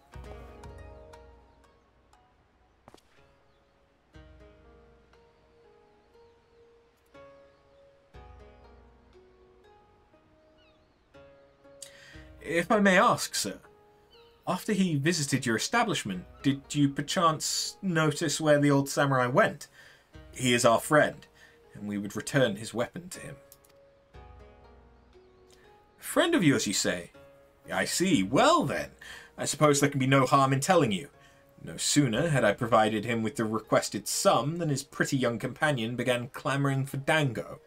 I duly recommended those served at the Umineko tea house, and thither did they set off to.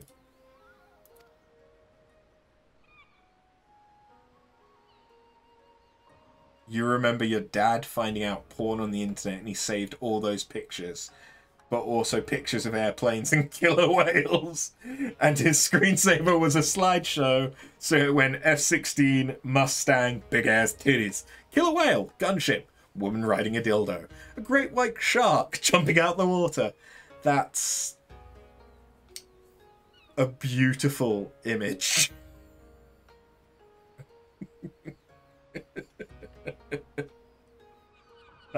That's one hell of an image. I must admit, something that,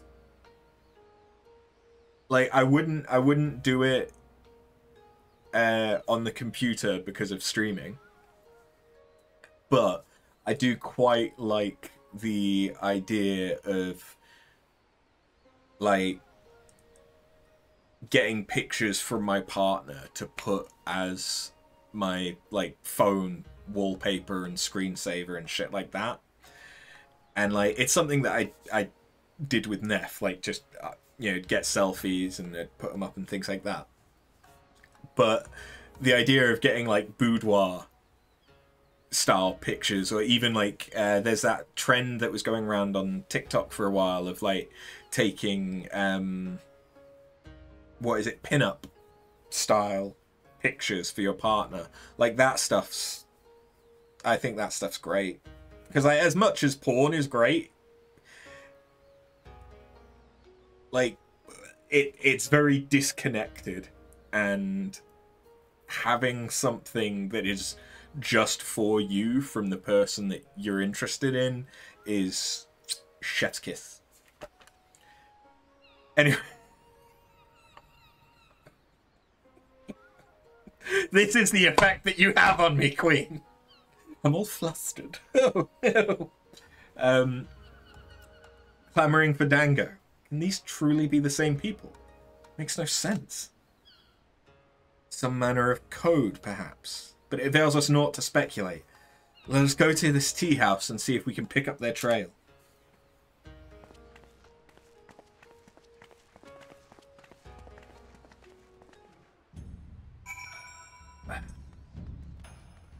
Can I fast travel there?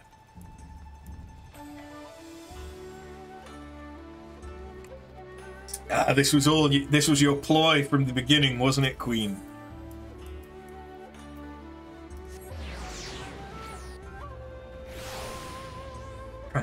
Trying to get me hot and flustered so that I create a Chatterbait account or whatever the fuck. It's a long con. But of course I remember. How can I forget a pair like that? The most beautiful girl you'll ever see, scoffing down Dango as if her life depended on it, while the old samurai looked on. Not quite what he expected, I'll wager. Far be it from me to gossip about my customers, but he was planning to spirit her away across the Ruby Sea, out of the reach of her family, no doubt. When the girl had finally had her fill, they set off in the direction of the Shiokaze hostelry, presumably to find someone discreet with a boat. So, Gosetsu makes for Doma, this woman who travels with him. The more I hear about her, the more I wonder if she can truly be Yotsuyu. It's a gift. While doubts remain over the identity of Gosetsu travelling companion, for now we can but follow the trail. But you get what I mean. There is a fine line between porn and sexual sex. Like, yeah, there's... like... I think it's... there's also the difference between, like, commercial and amateur. Which is... you know, it's kind of like going to a strip club and getting a striptease from your partner at home. Like, they're very, very different experiences because there's a commercial aspect to the one, which obviously means that it's a bit disconnected, and there's a lot more intimacy and potentially pandering to your specific interests from the other. And honestly, like, a big thing for me, don't worry, I'm not about to go into my fucking kinks. God knows they'll probably end up coming out if we continue this conversation knowing Queen. But, like, for me, a big thing is that connection and that intimacy with someone makes anything that you get, even if it's just like in the example I've been giving, asking my partner for a selfie that I can use as my wallpaper, and then they take one and send it to me. Like, that is then so much better than if I had just taken a random picture off of their Facebook and set that as my background, or if I'd Googled pretty woman and taken a random attractive woman off of the internet. Because not only is it the person that I find attractive and am interested in, but also it's something that has been done specifically for me, and maybe the person will know, like, oh, I like it when they put on this kind of makeup, or I really like this outfit that they wear, or when they have their hair like this, and so they'll do that for me. And yeah, that is, yeah, it's like a personal gift. Exactly. That's something that I am a sucker for. I really like stuff like that, where it's more, almost more the sentimentality of the thing than necessarily the thing itself. Because like a selfie is not difficult to do most of the time, but like if my partner was already doing themselves up because they wanted to, or because they were going out, you know, for a night with friends or to work or whatever, and then just whilst they're doing that, they also took a picture for me. It works the other way around too. Your husband hates wearing suits, but he does it for you when you go somewhere. Yeah. And like, suits are often considered the male equivalent to lingerie by a lot of women, where it's like, it's that nice to look at thing that can send people feral. Which reminds me, I probably need to get a new suit. While doubts remain over the identity of Gosetsu's travelling companion, for now we can but follow the trail. Come, let us away to the pier and make ready to sail. With luck, Alisaie will already have joined Master Soroban and Mistress Tataru there. Like, I won't lie, I am worried about how the fuck I'm gonna, meet people.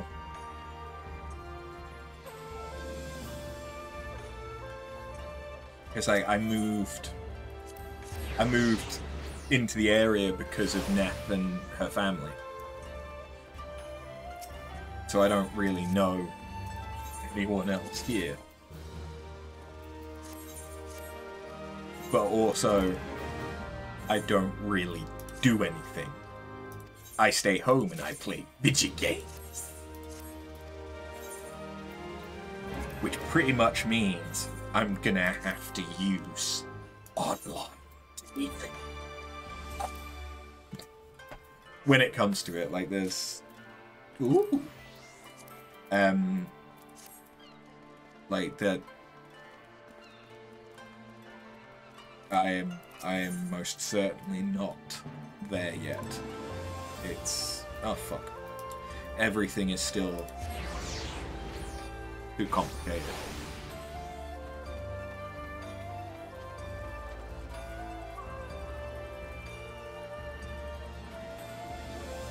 But yeah, I've never actually used like Tinder or what are the other ones? There's like I think the big three at the minute are Tinder. Is Bumble still a thing?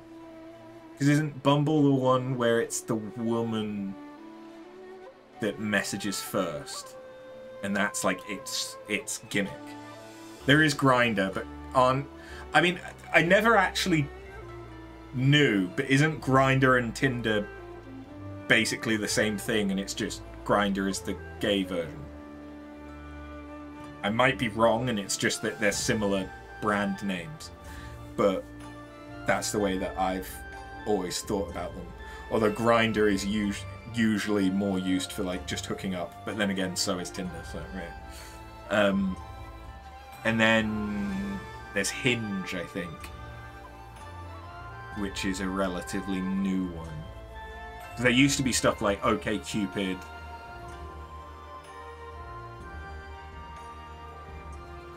I feel like there's another one that I've forgotten, but I've not heard anything about them in a while. Oh, like Plenty of Fish, although I think Plenty of Fish was for older people when it existed, if it even still does. Your youngest brother is gay and he uses Grindr. You've got Second Love there.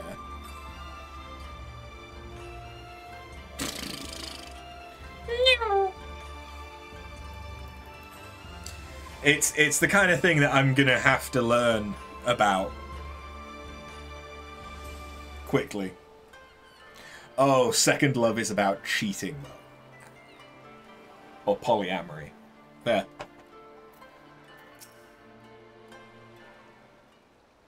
I know that there's stuff that specializes in, like, fetish communities and things like that. There's one that's a gaming one that I've seen advertised a year or two ago, but I can't remember what it's called. Their slogan on the radio is, "Are you happily married? Me too."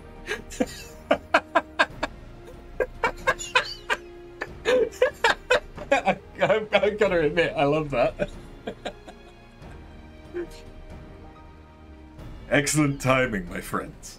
Mistress Alade arrived here mere moments ago. All went well on my end. Yodo met with an Imperial officer and wheedled his way to some new information. It seems the troops who recently arrived in Kugane came directly from Garlemald. The Imperials based here have been kept in the dark. And that's not all. A contingent of the aforementioned troops are preparing for a deployment to the Ruby Sea. If I didn't know better, I'd say they'd picked up Gosetsu's trail. Then your information matches ours. We're quite certain that Gosetsu seeks to cross to the mainland.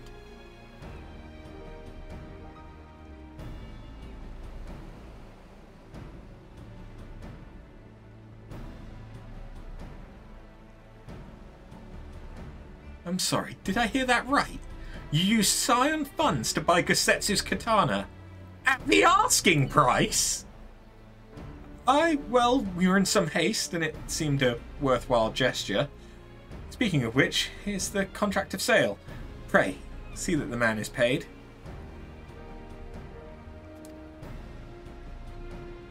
Hey, Fry. Sneaking in from Pyro shenanigans this morning.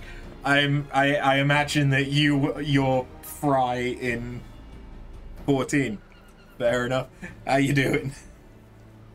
Welcome. Val's beard, you agreed to this? Give me strength. Well, it's not like the search can wait. Best be on your way. But Alphinaud, we need to talk. I want you to come straight to the offices as soon as you get back. Promise me. Oh, very well. I'll call upon you as soon as I return. First, let us go to the Ruby Price. If Gosetsu has already set sail, the sentries there are sure to have seen him.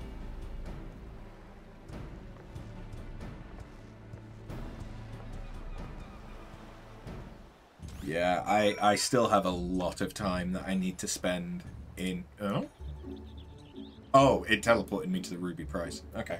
I still have a lot of time that I need to spend in Pyros. How many crystals do I still need? So I have completed 5 relics.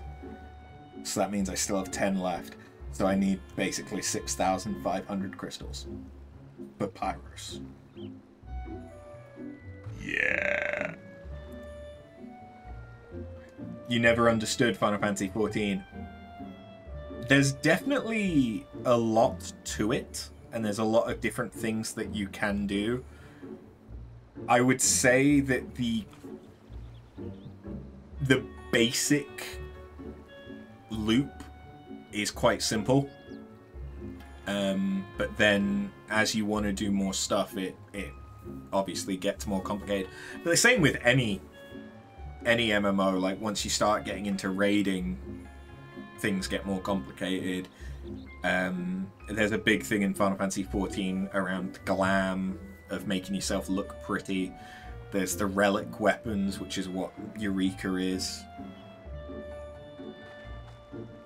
You tried it once, but you're a WoW kid. Yeah. I never got into WoW. Like, the thing for me is that WoW... I think I tried it at one point on a free trial or some shit. And there wasn't anything that WoW was doing at the time that was interesting enough to make me want to start WoW, as opposed to playing like any of the free MMOs that I could have played. And the graphics, like WoW, I mean, I think it looks a bit better now, but WoW just, it doesn't look great. And so the fact that I could have played a free MMO that, in my opinion, looked better, and it didn't matter to me which one I played because I didn't have any friends. There's a full stop there.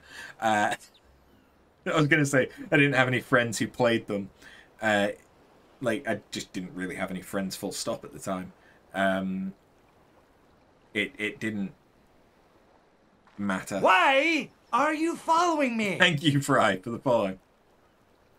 Whereas now, like, fair enough, I still don't really have anyone that plays 14 regularly. Like, Logic has played it, Patinga has played it, but they don't play it actively. But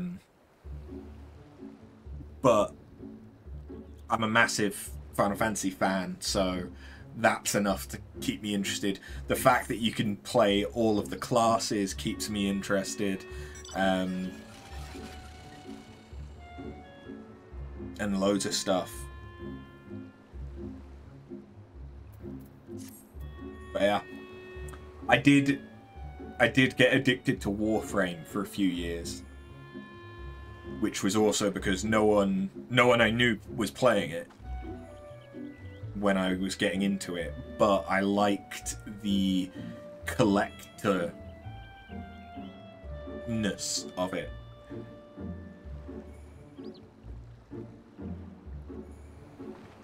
You dislike the new WoW, you play the hardcore 2004 version. Fair enough. I know that there's market. It's similar to RuneScape. Like, there's still a market for old school RuneScape, even though there's a bunch of other. I mean, I assume that the higher, like, res, higher polygon, all that shit version of RuneScape is still running as well, but I don't know. I mean, the fact that Roblox is as popular as it is and is still going is probably indicative that people don't care about how stuff looks so much. You're playing it now.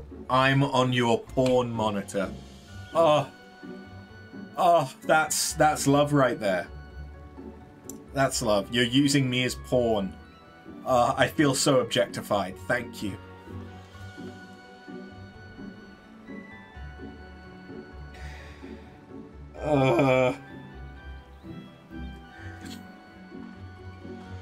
Do you want to know something funny? It was obviously, for those that have been around, it was going to be my 10-year streamiversary last month, but I ended up not streaming for basically a month because of all the stuff that's been going on in my personal life. But something that we used to have when I was at uni, which is the reason why I have the name After Bunny on Discord, and why this character is called After Bun, is oh wait, this is 2 pairs.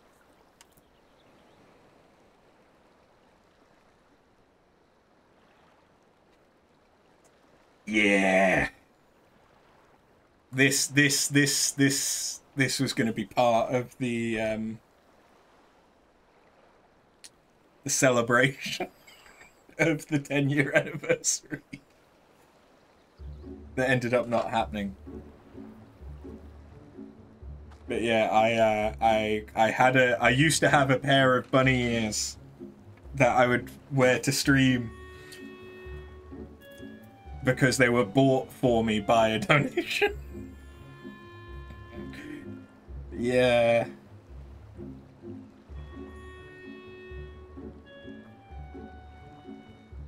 So yeah, the porn monitor, you know, I could be your bunny girl. You think that you've been following me since 2016 by accident? I don't know about the by accident, but yeah, you have apparently been following since May 11th, 2016. But there were times where Twitch was really bad about following and used to make people unfollow, and then you'd have to re-follow people a few years ago, so it's possible that you'd actually followed sooner than that.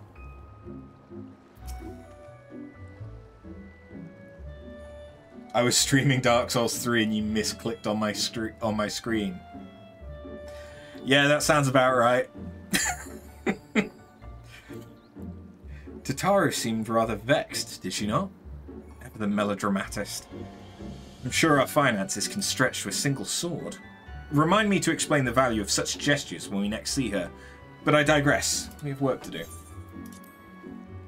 Fuck it, I'll do this as a Reaper. Yeah, you misclicked, but then you stayed. Clearly you thought that the twink I was had some potential as FAP material. Right. I suggest we begin by learning what we can from the sentries.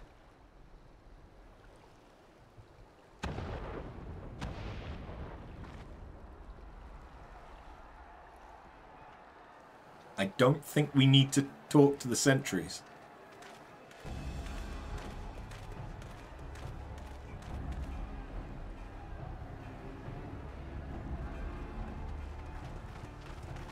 What's going on out there? Travelers, are you? You may wish to postpone your plans. The Garleans have launched an attack on the Confederacy. We have no reason to believe they'll turn their attention here, but for your own safety, I suggest you return to Kugane.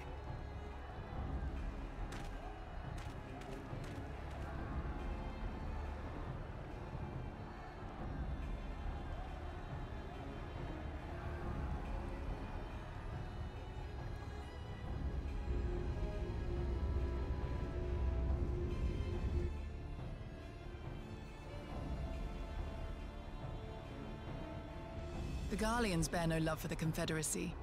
But with Doma lost to them, why would they attack? Unless... Unless Yotsuyu is on that island. even if she isn't, our allies are under attack and they need our help. We will help them while you remain with Soroban. Arguing will only delay us. Is that clear? Fine, but you haven't heard the last of this. Soroban, we may need to make a swift exit. See that the boat is ready to sail at a moment's notice. It shall be done.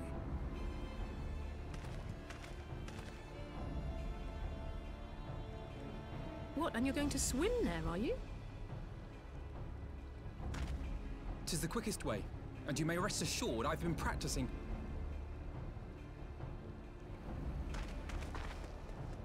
Yeah! What the fuck? Come.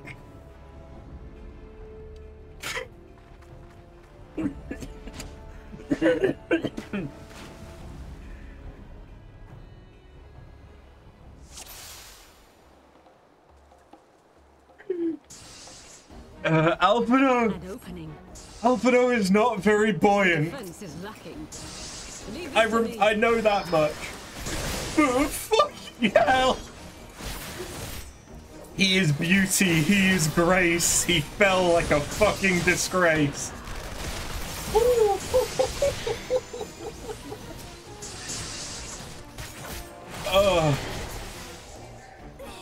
I might try and get a clip of his voice then and make that my follow sound or some shit.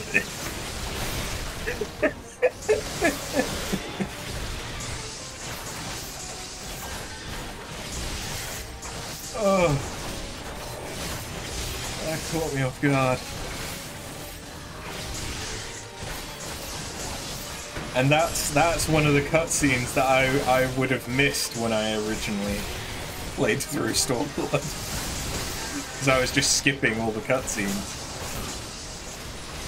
I know that there's a funny point with Alphinaud in Shadowbringers around a dialogue line that we get to choose as the Warrior of Light, which I'm looking forward to doing on stream, but I didn't realise that we were going to be treated to that. Fuck off.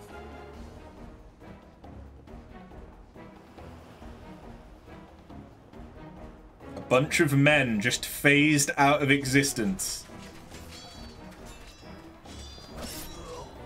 I'm used to them only phasing out when they come inside me. Thinking about other Final Fantasies where people just walk into you and phase out of existence. Lady Yotsuyu, we're here to rescue you. Please, come with us. Stay back, Tsuyu.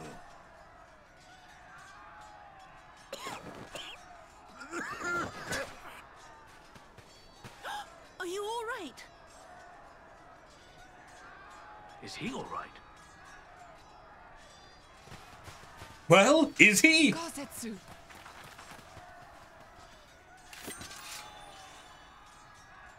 I want... Damn it, we took too long. Change of plan, eliminate hostiles. All forces, attack! Like, I wish we could have the Moonstone and Obsidian carbuncles. I want Goth Carbuncle.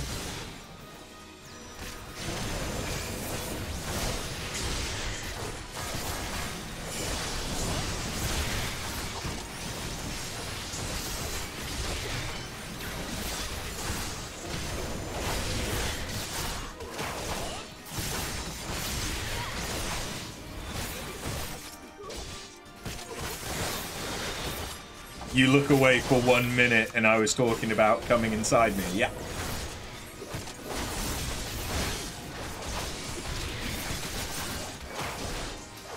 I've got to keep you on your toes. You know, you're not tall enough otherwise. The anatomy doesn't line up. That was poor, even by my standards. And I have no standards.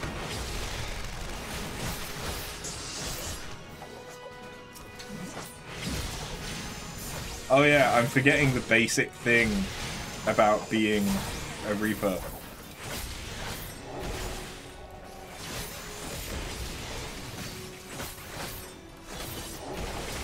Remember to make them weaker to you. Kinda true, you're like 5'2". Oh yeah, you would definitely need to be wearing some fucking heels or some shit.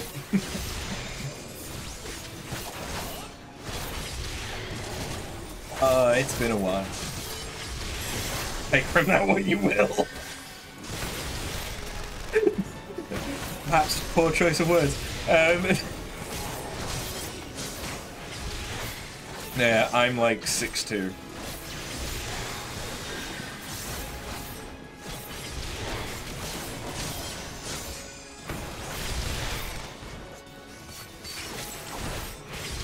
And most of my height is in my legs, I believe.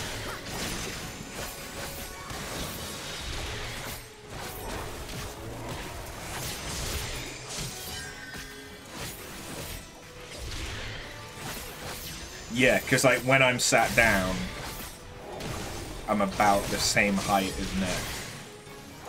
And she tiny. She tiny.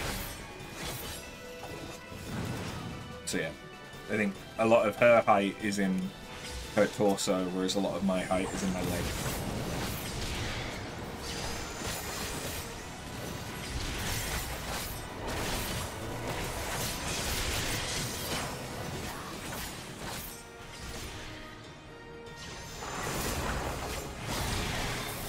Remember the mechanic for Reaper. Remember other buttons that I can press, which I didn't think I had at level 70. A lot of your height never fucking showed up.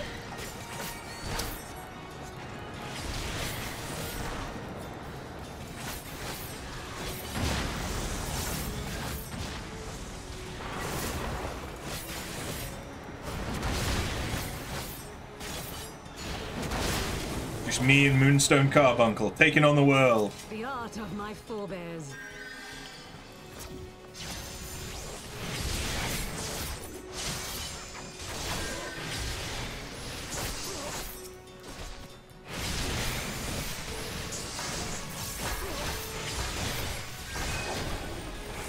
Yeah, I got height, but with the height came joint issues.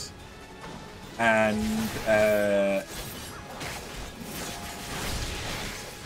well, no, mainly just joint issues. My knees ain't the greatest. Your husband's 6'6". One of his friends once drunkenly called you his fleshlight, and you're still recovering from that.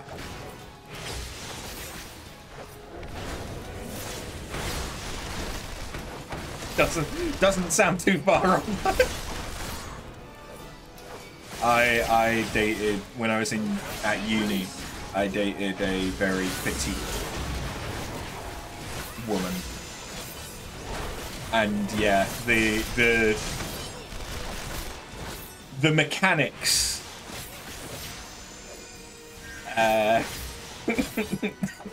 of the horizontal dance do have to be considered.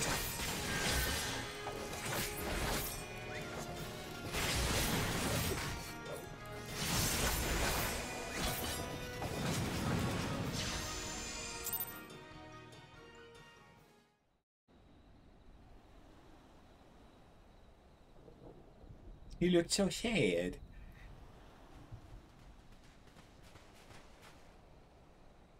Gosetsu, thank the heavens.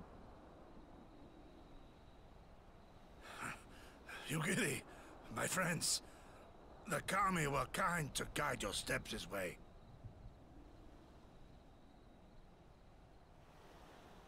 It's over. The Imperials are retreating. I suppose we have you to thank for that. But they would never have come here were it not for her.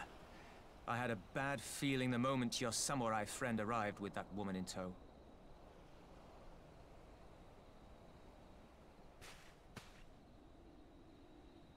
Do not be afraid, Tsuyu. These people are my friends. So, Friends. is she having amnesia or some shit?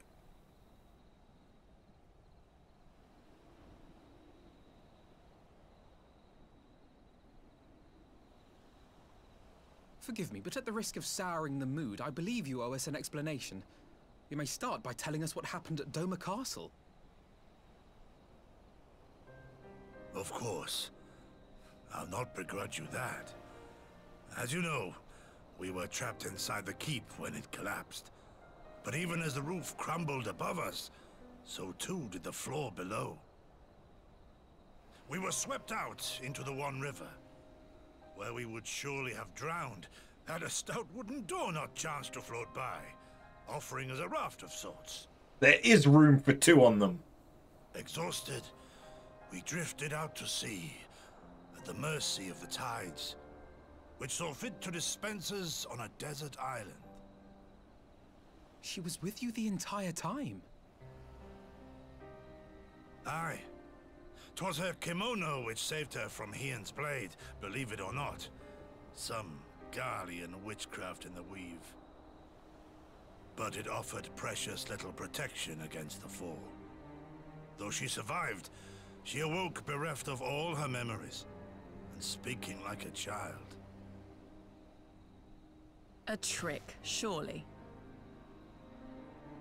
That was my first thought, aye. And I contemplated cutting her down and being done with it. Contemplated it long and hard. Yet the Kami saw fit to deliver us from certain death. 'Twas their will that we survive, both of us, together. And together we shall go before our master. He shall be the one to judge. He did say long and hard. Judge Good job, what? Queen. She's your prisoner, old man. Do with her as you will. Call her Tsuyu, or whatever else tickles your fancy. I'll tickle your fancy. 'Twas a name given out of necessity whilst on the road. Nothing more. As you say. But remember this. Our people suffered much at that woman's hands. When the time comes, I trust you won't let emotion blind you to what needs to be done. You have my word. Well, I must be going. I have an unholy mess to clean up. You should be on your way too, before the Imperials decide to take another tilt. Oh, and we'll overlook the tithe this once. You're welcome.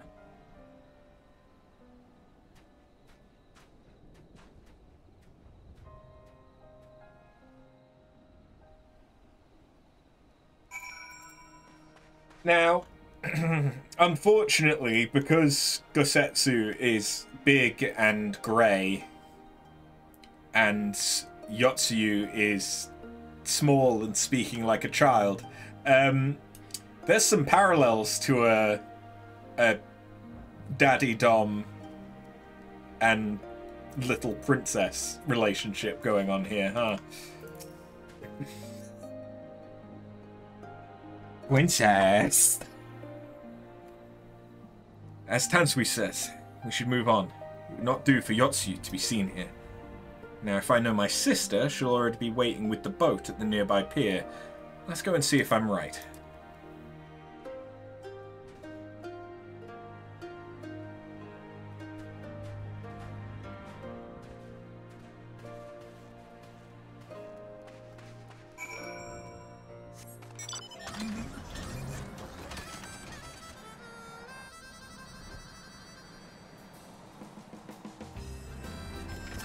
He was right.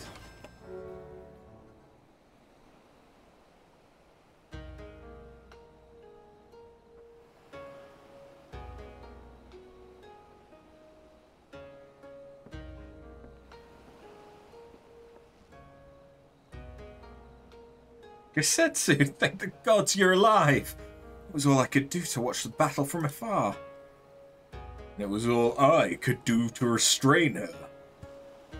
Can you blame me for worrying? Strong as After is, anything could happen in the chaos. But enough about me. We need to talk about her.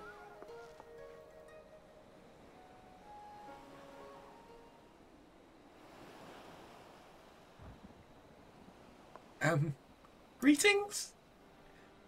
They tell me you've lost your memory, and that's fine. But I want you to know something. I won't be taking my eyes off you. Not for a moment.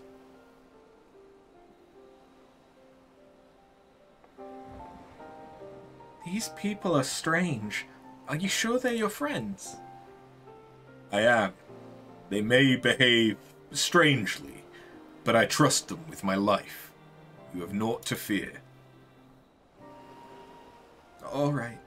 If you say so. Right. 'Tis past time we set sail. I, for one, would not keep Lord Hien waiting without due cause. Aye, and the longer we tarry, the more we risk inviting trouble. Lest you forget, the Red Kojin bear no love for Yotsu either. I shall deliver you to familiar shores, near Sari, but out of the village's sight.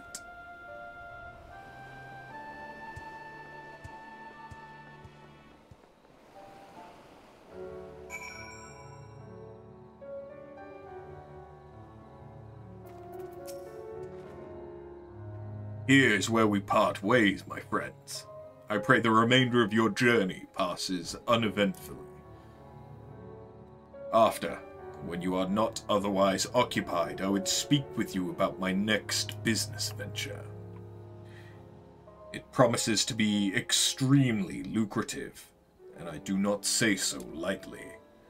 After the prodigious sum spent acquiring a certain sword, it would present a fine opportunity to refill the Scion's coffers and restore the smile to Mistress Tataru's face. Oh, come along. Tataru was overreacting. How much could a single katana possibly cost? Far more than you think, plainly. A blade like Gesetsu's is worth a fortune, enough to buy a house and furnish it, which you would know had you bothered to check the price. What? I had no idea. This business venture of Soroban's, you'll give it a fair hearing, I trust. He's been good to us after all. As for me, I think I shall look into drawing upon my personal funds.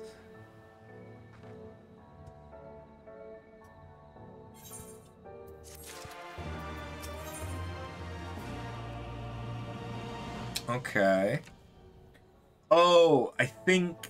Is this the quest line to unlock the next custom delivery? I think it is. You would know more of my venture. Excellent. I should be glad to tell you all I know. Though perhaps it would be easier to let our anonymous client speak for his or herself. Here, their missive. For the Ruby Sea and all who call her home, we seek the aid of the warrior who laid low the Lord of the Revel. But first we bid her make haste to Hell's Lid and quell the Oni that dwell in its deepest depths. Should she succeed in this test, we shall speak of the true endeavour and consummate reward. Oh, okay, no, this is to unlock the other trials for Stormblood. A strange proposal, aye, though it must be noted that they knew both of your deeds and our part in them. The Red have no love of trickery, so I doubt it a trap of theirs. And should this client have honest intentions, then for the sake of these waters, it may behoove us to engage them further. As for their test, enclosed with the missive was a magicked dagger, along with instructions as to how it may be used to open a hidden passage into the depths of Hell's Lid. I should mention that this dagger is old and exceedingly valuable, that our client was willing to entrust it to us without a guarantee of our cooperation bespeaks considerable wealth, and more importantly, considerable reward. If you are willing to undertake their trial, I shall journey to Hell's Lid and prepare to open the path. but given the financial incentive, I think it for the best I went and fetched Mistress Tataru. Wait for us there, then.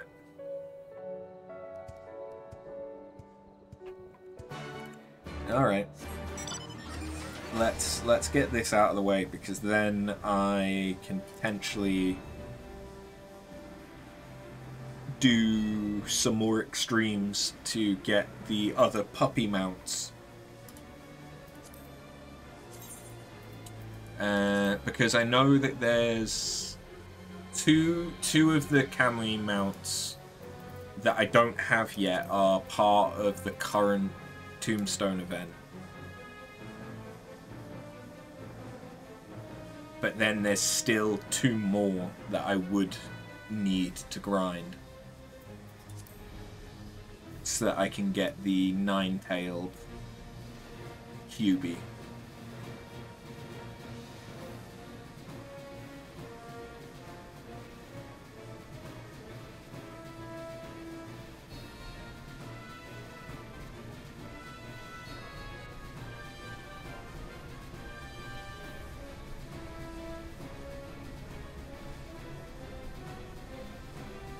Thinking about it,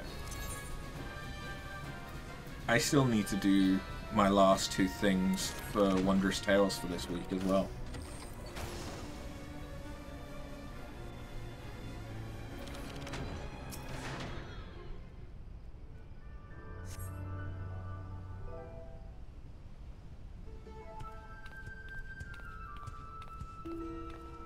Hey, Tataru. Hope you haven't been waiting long. My apologies for the delay. I thought it best to explain everything to Mistress Tataru on the way.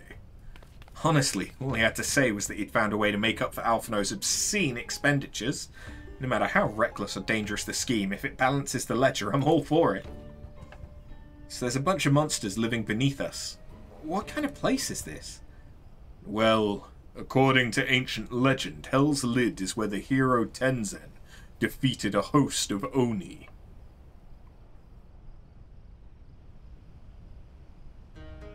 Oni were foul, evil beings that tormented the people of the Ruby Sea, and this island was home to many, until Tenzen, together with the 4 lords, drove the Oni into the sea. For his heroic deeds, Tenzen was showered with riches. He then journeyed deep into the mountains, far from the realms of men, and lived in solitude with his companions, happily ever after. And now After's being asked to drive the Oni away again? You misunderstand. What I told you was a fairy tale. To the best of my knowledge, no one has ever seen an Oni. If anything, we assume the tale refers to ancestors of the Kojin. So what you're saying is that you've got no idea what's waiting for us down below. In that case, I'll leave this to the experts. If you need me, I'll be hiding behind that rock over there.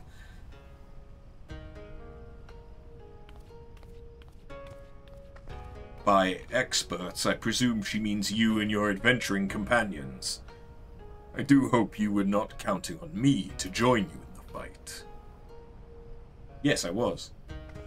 Shit.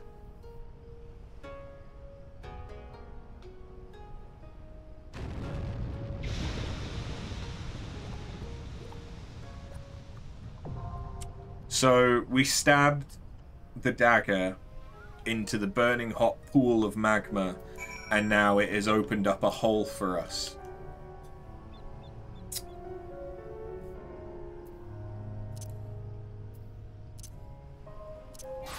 Sometimes it do be like that, huh?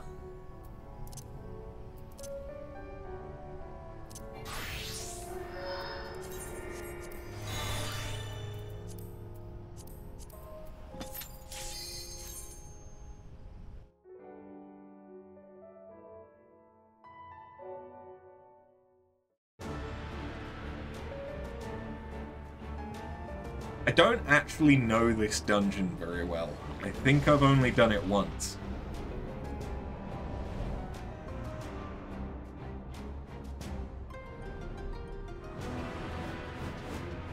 It does look an awful lot like Pyros, though.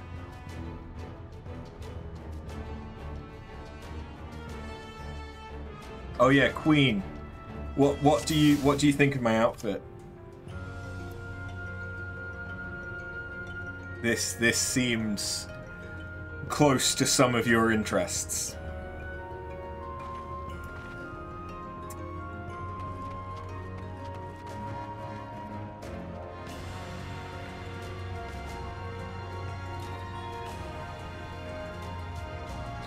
Now I remember what the last boss of this dungeon is. I might remember what another boss is, actually.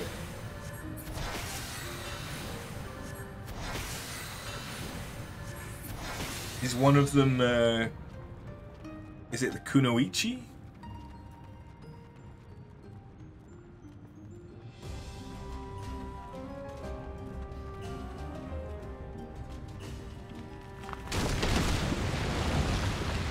Whee! Oh, okay. No, I do remember this bit.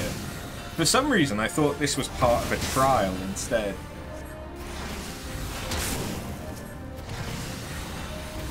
I mean, it might still be, to be honest.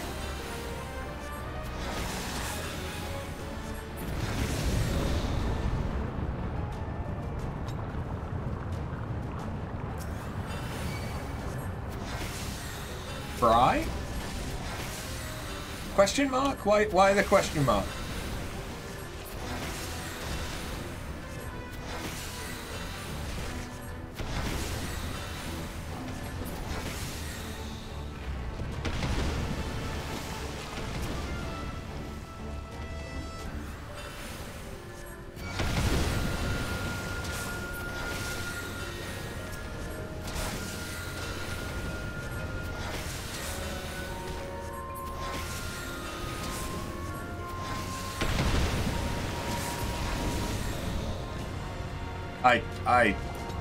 If I did say Fry, streamer's curse, no longer remember what the fuck I said afterwards.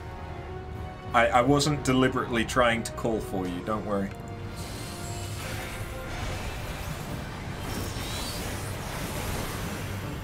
Oh, 50% of their health. Can I kill them before the room locks? No, not quite. Okay. Probably if I'd used energy drain as well.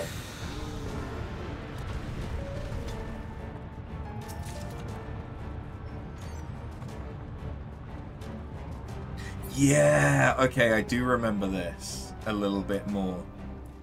Because there's this ferret that we have to chase.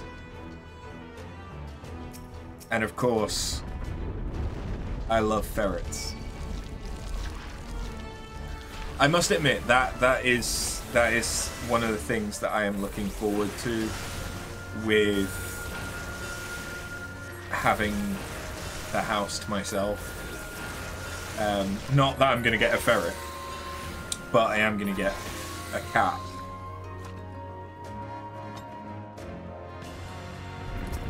We were going to get a dog, but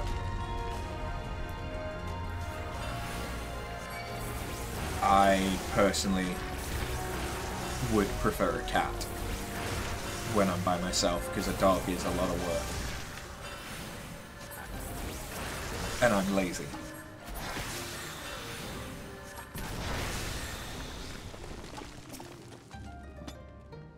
I've always grown up with cats as well.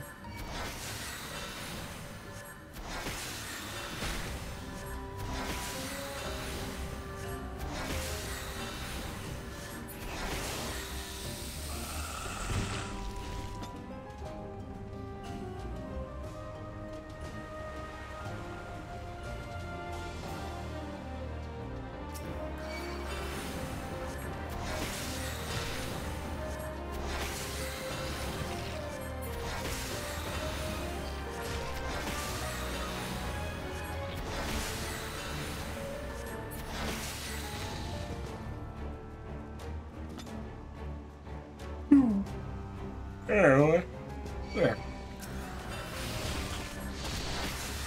Thank God it's Friday. Oh, I have decided...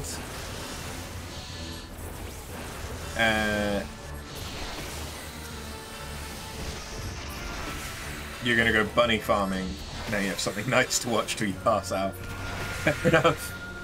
I wish you the best. May you get all of the golds. And hopefully the mount. I decided what the Halloween... Kamayachi. Kamai Itachi.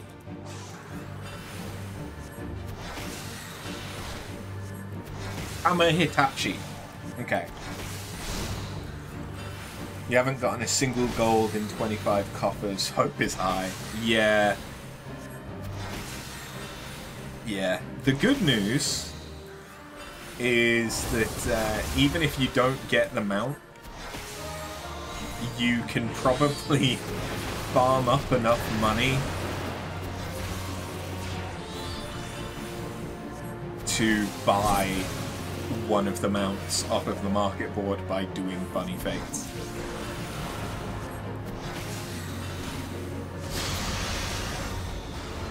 Although that's more true of doing them in Hydatos, because you can also get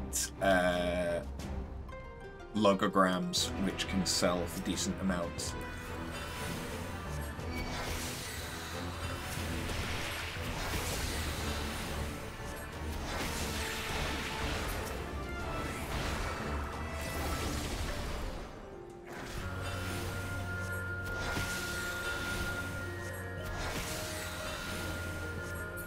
I need some ventures, so I should really be opening these because I can sell them to my grand company. This is just taking me back to that one raid from Alexander, which seems to be the one that comes up most commonly on my raid roulette.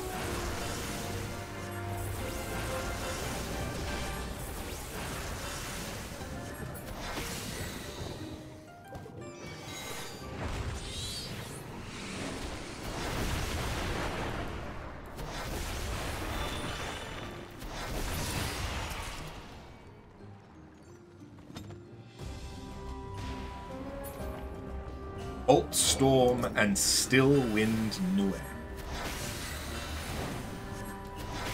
And back to the Halloween game speak. Ah, yes, my apologies. Yeah, I've decided what the Halloween game is. I'm still not entirely sure what it is that we're going to play tomorrow, though. Because it feels a little early. So the Halloween game that I've picked out, I should be able to beat in a single stream. It is a horror game. It is apparently a decently well-received, interesting horror game that I've had downloaded for a while. Yoda.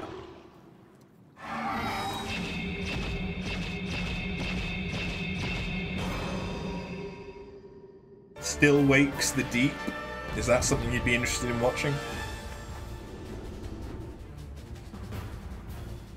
That's not what it is, but I could look at picking that up. That's an atmospheric horror, isn't it? Which means that it will probably shit me the fuck up. Because that's the thing that my anxiety latches onto.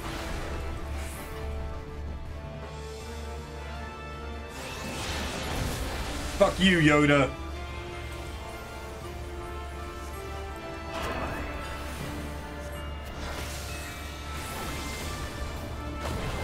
Seagull, stop it now.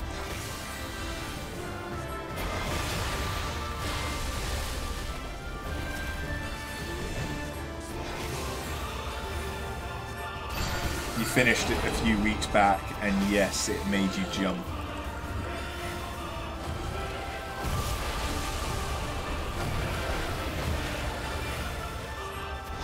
You just got a gold copper with 12 offensive. You, sir, are blessed. Congratulations. I take no credit. Believe in the heart of the cards. It was inside you all along.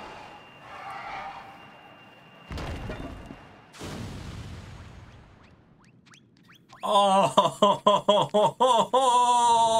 he's so cute.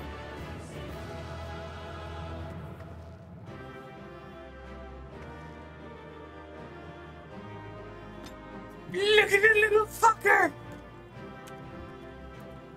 Look at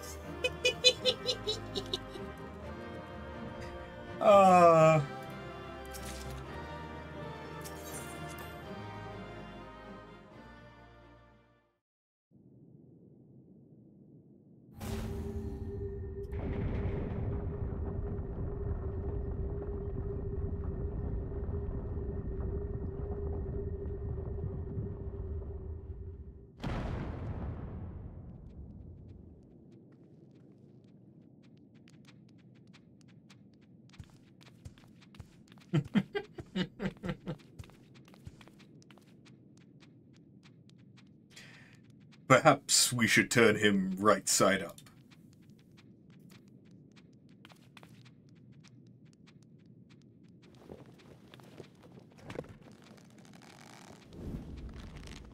Yay!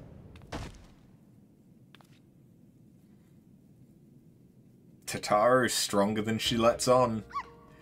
Look at them!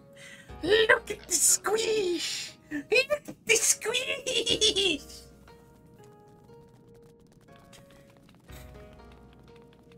And there's the fact that I have, I think, all of them as minions, except for the Sheba. Oh, a marvelous performance, truly marvelous. But then you did best, the Lord of the Revel. By the Kami, a talking turtle. Really, bitch? I don't even know where to begin with that one.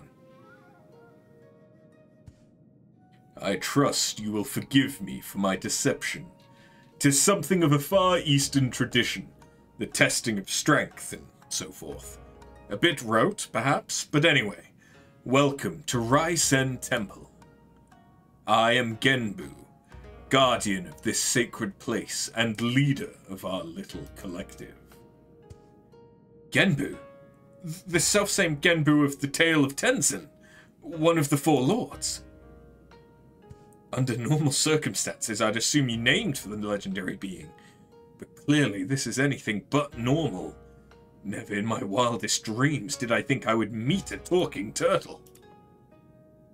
Bitch. Oh, but every one of us here can speak your tongue. Is it truly so surprising? After all, we each have lived for more than 1,000 years. I knew turtles were long-lived, but I had no idea that was even possible. In this wondrous land of ours, it is said that a beast which lives 1,000 years attains a measure of divinity. This temple is a place where such auspices may gather. But take not my word for it. Speak with my comrades and learn their tales. We will talk of the endeavor after.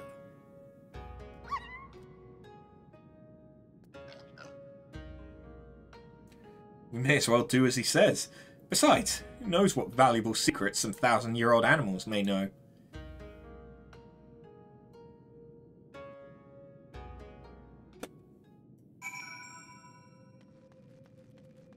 We start with the fat cat.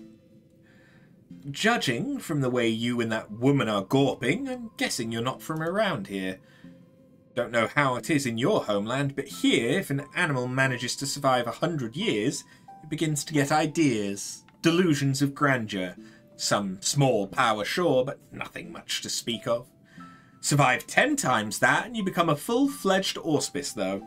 Speech, magics. It's quite the change, believe me, which is why we call it the change. What? Never said it was something clever. Anyway, point is, don't let our appearances fool you. I could kill you 5 times before you hit the ground. But I won't, on account of me being civil.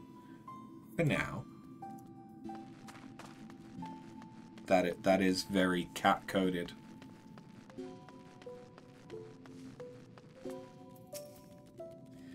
Hey, that hurt! You didn't have to give it everything you had in that fight, you know. I only just went through the change, so it's not like I was going to slow you down that much. Well, I suppose you didn't know it was all for show. It was probably really intimidating. Oh, right, you were asking about the collective, weren't you? Let's see. Genbu's the oldest of us. Oldest in the Far East too, I think. One of the four lords, so you can imagine he's more powerful than regular old auspices like me. But you probably knew that already.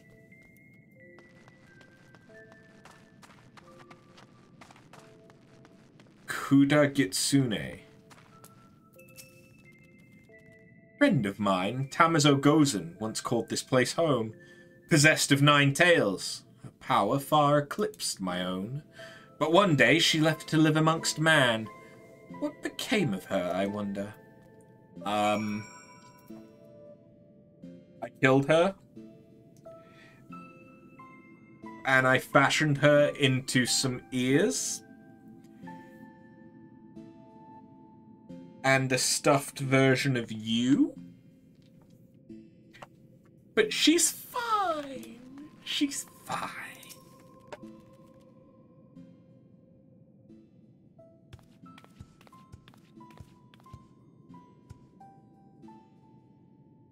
Now that you have a greater understanding of who we are, I shall tell you of the rather thorny predicament we now face. Better than horny. The divinity of we auspices manifest in myriad ways. For example, I possess clairvoyance, and with my preternatural power have I seen a vision of the Ruby Sea, of Yangsha, of all Hingashi subsumed by roaring flames. This is no distant future, I fear, and if we are to avert it, we must needs enlist the assistance of an exemplary warrior, one such as she who faced the Lord of the Revel and lived. What should we do? What should we do? Fear not, little one, for I have a plan. But to understand it, you must first understand the duality which lies at the heart of we auspices. The Aramitama, the primal rage, and the Nigimitama, the boundless calm. These elemental forces comprise the soul of an auspice, and it is only when they are in balance that we are truly ourselves. Alas, over great spans of time, or when caught in the midst of tumultuous events, this balance may be disrupted, and the soul may be divided. An auspice overcome by the Aramitama is a wild, feral thing, all the more dangerous for their divinity. Calamity and catastrophe invariably follow, tremors and floods which destroy men's works. Auspices can bring about these natural disasters. How frightening. Perhaps, but you must remember that there are auspices who delight in aiding the peoples of this land. Auspices who may have even wreaked havoc in the past. Recall you the tale of Tenzen and the Four Lords? The one Soroban told us before, about a samurai and the auspices who drove the Oni from this island into the sea. Just so. Yet I fear his accounting of events is not quite accurate, for it was not Oni we in Tenzen cast out from this place, but an auspice. An auspice with the power to move heaven and earth. Koryu. Wholly consumed by the Aramitama, he stoked the flames in this island's heart until it very nearly erupted in a fiery maelstrom. Tenzen led us in battle against our mad brother. Together we sealed him in this temple. But as the truth of the tale fades from memory, so too do our wards weaken. I fear should Koryu break free, he may well finish what we began, and ensure my visions of flames come to pass. So, long story short, you want After to give this Koryu what for when he wakes up?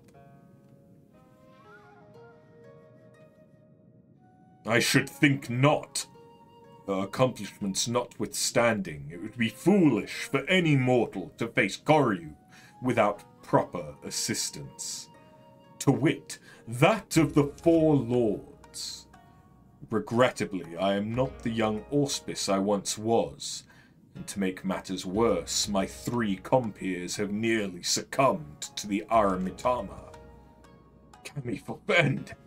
3 of the 4 Lords have gone mad. The Ruby Sea is doomed. Nearly succumbed, nearly. Alas, in marshalling their strength to retain control, they are unable to commit their powers to the preservation of the wards holding Koryu in his prison.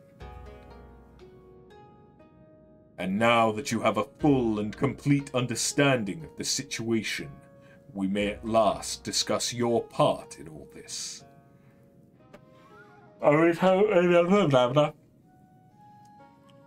Sorry, suddenly they became an Animal Crossing character. I would have you and your comrades face mine in battle, and quell their raging Aramitama. What say you?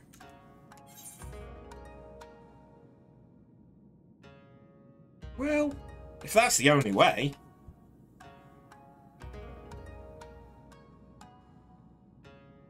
Oh, you are an intriguing one, aren't you? We are grateful for your assistance. Let us brook no further delay and introduce you to another of the 4 Lords. I informed Byakko of your arrival when you first entered our domain. He should be returning any moment now. Come, come.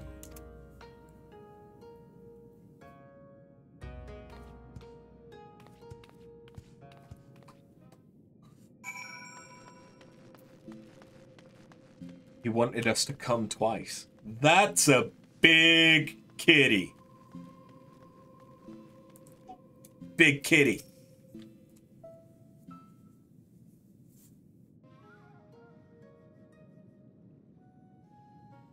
Old friend, the day of reckoning draws nigh. The wards will fail, and Koryu will break free. Before he does, you must quell the raging Aramitama in your soul. This warrior will help. Doubt not her strength, for she has danced with Susano himself.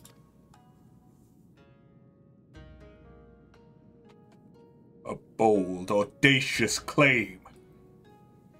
Fuck me, I am apparently Shlibaji. Yet if Genbu believes it true, aye, the more I look at you, the more I see in him, the more of him I see. A similar presence, perchance. A light. Very well. I will bow to my brother's judgment.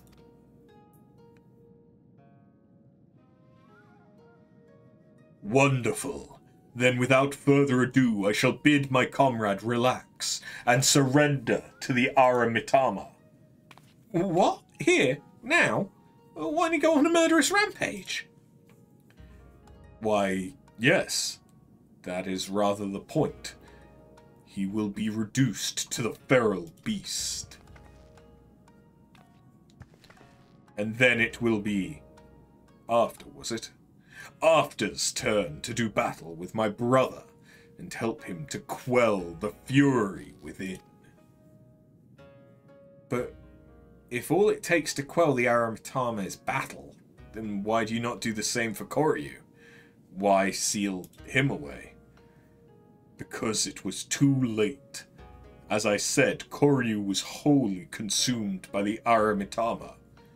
Naught remained of the Nikimitama. All that he was forever lost to us.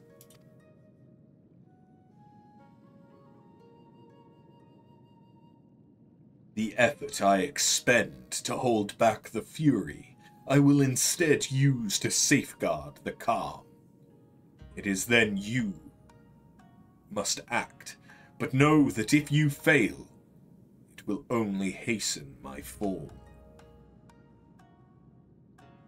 My soul is in your keeping. Do you understand? I'm gonna punch it. Then let us quit this place. Kenbu may not mind the chaos, but if I am to wager my everything, I prefer to do so in the land of my birth, to look upon those familiar wilds with eyes that may soon belong to another.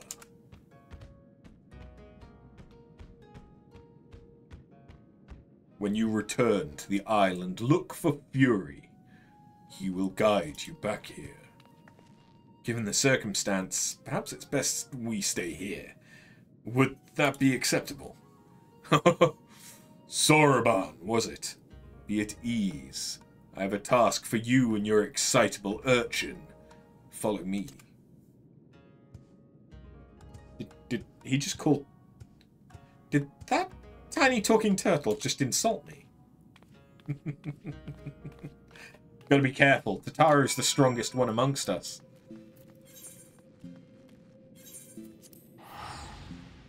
She's secretly a primal.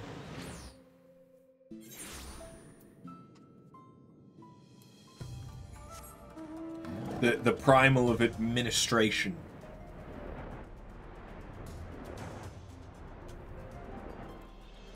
She'll deny your leave requests. That's all I'm saying.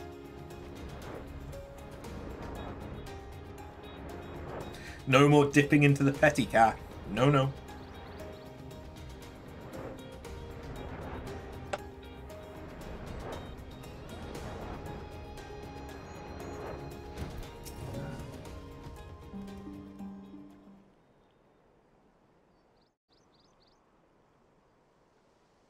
We are here. My earliest memories are not pleasant. From birth I was shunned by man and beast alike, for my snow-white fur marked me a harbinger of doom. Cast out and hunted, I struggled to survive. But I endured. I grew older and wiser. And one day I resolved to protect this place and those who call it home. For in spite of everything, it was mine as well. In time, they came to see me as a guardian instead of a demon. And yet, for all I have done to rise above the beast within, I may fall to madness and become the sum of their fears. Imagine if suddenly a bunny chest popped up here.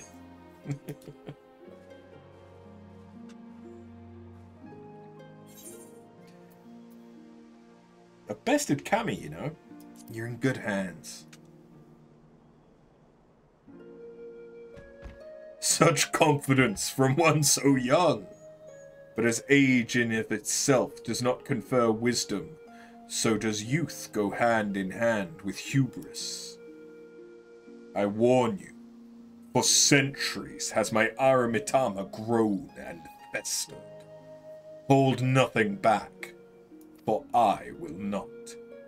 Warrior, the time has come for you and yours to make ready. May the Kami grant you strength to save my soul.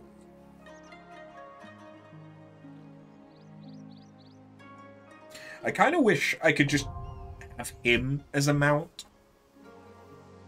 It would be fun to just ride Byakko around.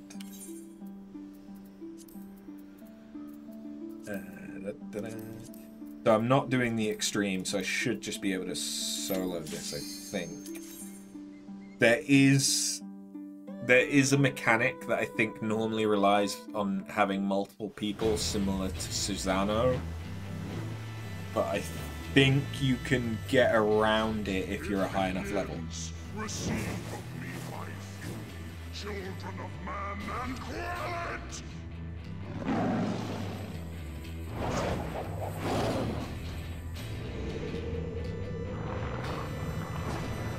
Ew, he's drippy.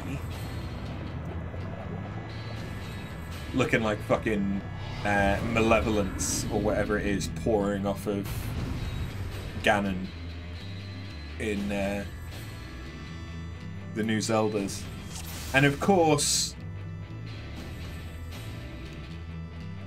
he's now a sexy man with a Ken lump. There is no turning back. Because why not? Once again, I'd like to ride him.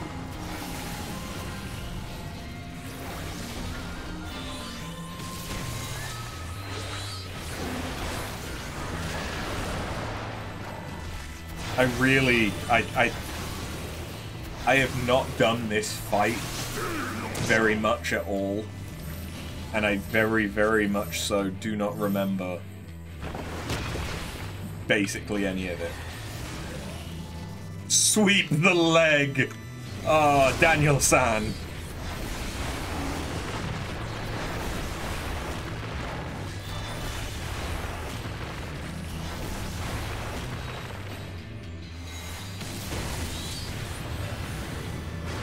Yeah, it's the extreme that gives a bond stat for that as well.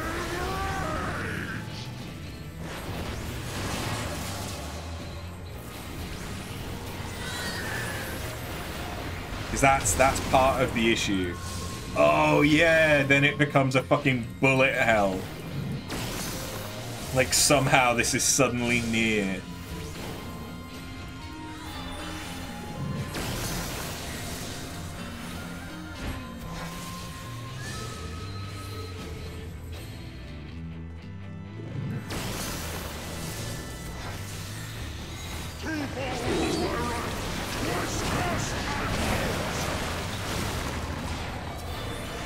Hakute. Gesundheit.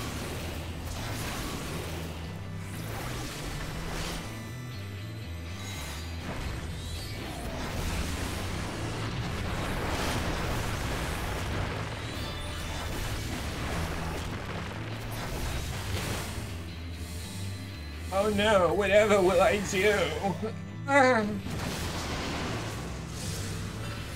He stomped on me. Mean kitty cat. I'll put you down. Is that an enrage?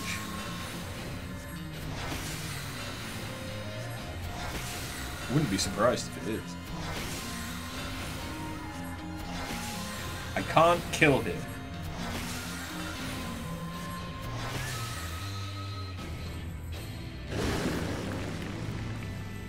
All creation trembles before my might. Ah, okay, yes. Behold, fury given forth. And then is this an active time segment? Whee!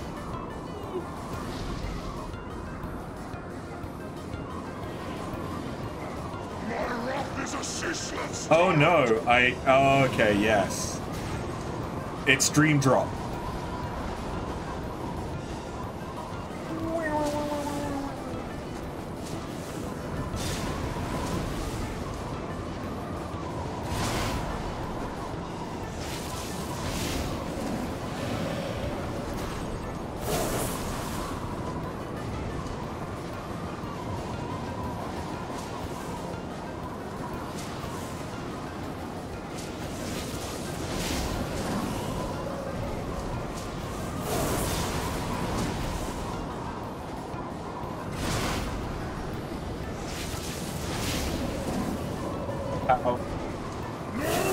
How long is this section?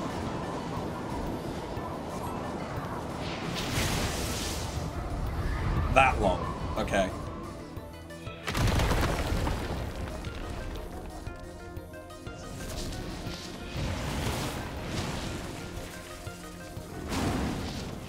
To ashes with you.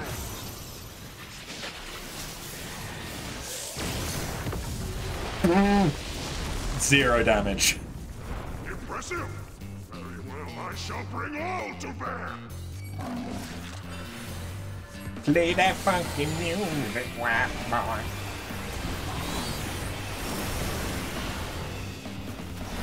Although you did fuck up because you let me get my Dreadworm stance back. Lightning Sear.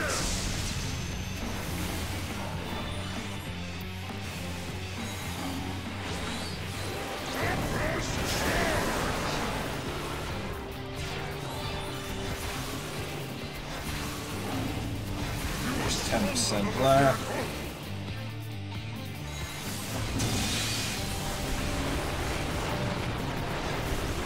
Less than 5%.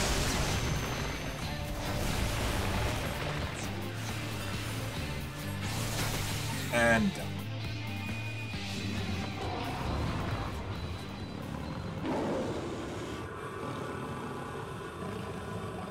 Inside every man there is a tiger. And it lives inside its dominant arm.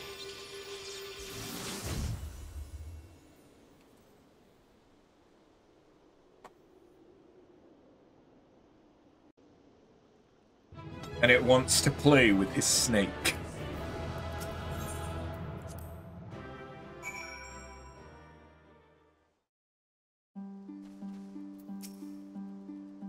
You are indeed the warrior, they say. Not unlike him in many respects.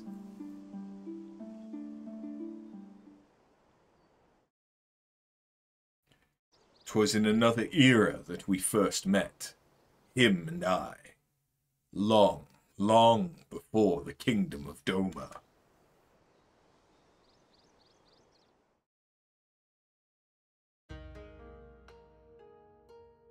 I told you before of my past, of how I was shunned by man and beast alike for the snow-white fur that marked me as a harbinger of doom.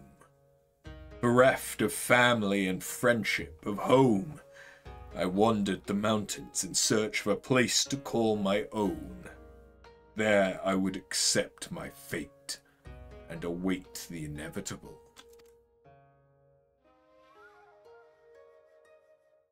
But death did not come, for I was unlike my brothers in more aspects than my fur. With every century I grew stronger and stranger, monstrous.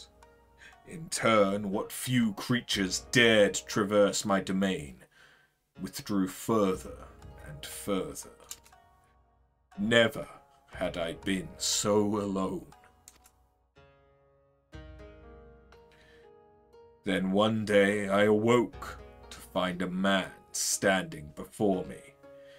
Bewildered, I rose and bared my fangs as I roared in rage. Be gone, or I shall rend you asunder and feast on your flesh. What fool has the temerity to approach me thus? But the man did not flee. Rather, he stood his ground and said, "This fool is named Tenzen, and ever since he was a child, he spoke the language of beasts." Then you know full well what you stand to lose. Return to your people or die. But Tenzen threw back his head and laughed. They would kill me if I dared. For fear of my talents, I was banished. Harbinger of Doom, they called me. In that instant, all my anger drained away. Tenzen's words had struck at the heart of me. Here was a fellow outcast, cursed by his kin for his very nature. That night, as I listened to his snoring, I realized I had found in this man a kindred spirit.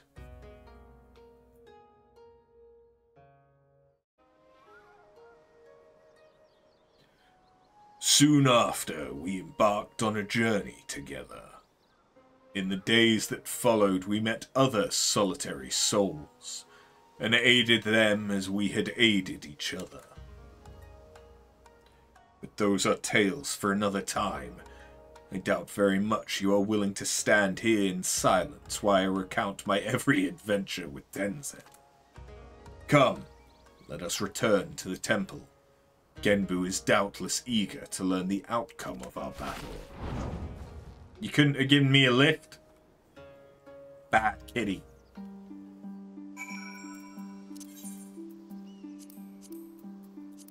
Fast traveling to... Oh, I can't fast travel to the Ruby Price.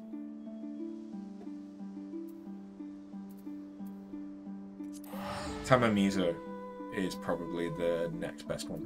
Either that or I could go to Kugane and then Ethernet travel.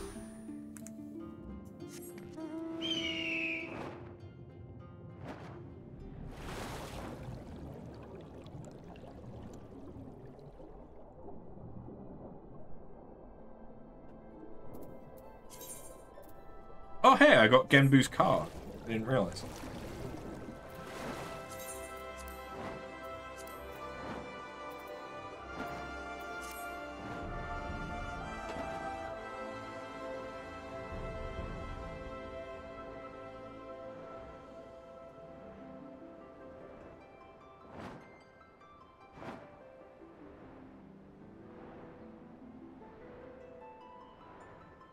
Need a snack.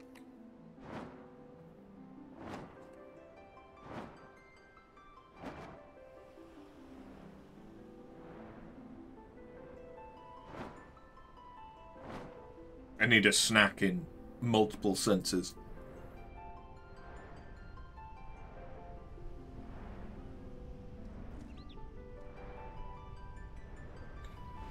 Hey, Fury.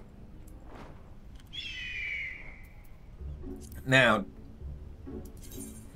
this is going to sound out of pocket, but does Fury also have massive testicles?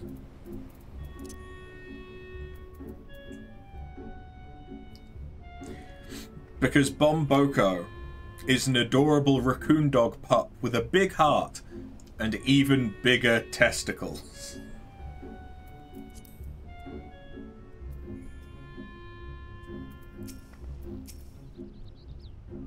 No need to explain. Genbu's told me all about you and the thrashing you gave him and the others. Need me to escort you back to the temple?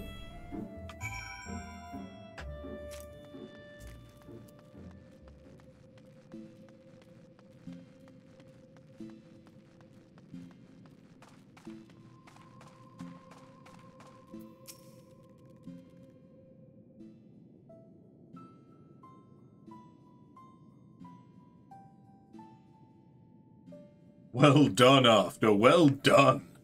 You have done my friend a great kindness, one we shall not soon forget.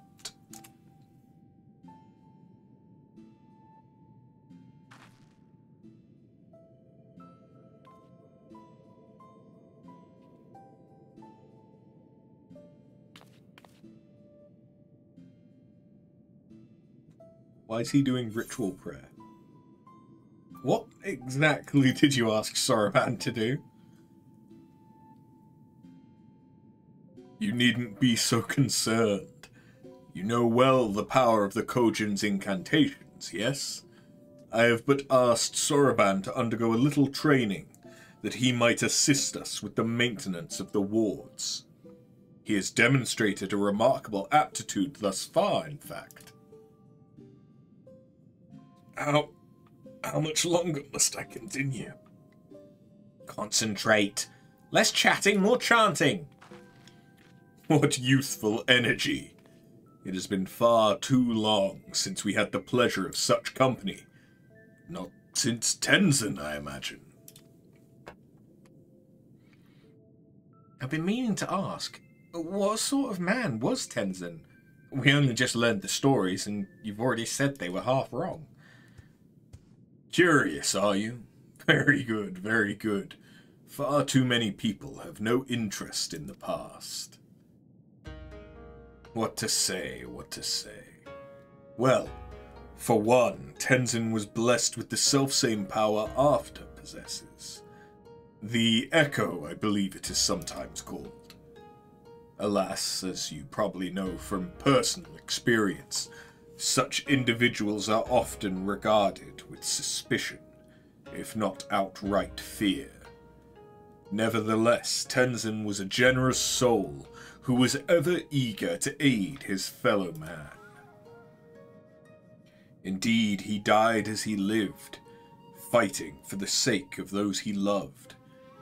You see, when he faced Koryu, we Four Lords were still quite young and weak, not even auspices in truth, and we could but look on helplessly as the two dragged one another to the brink of death.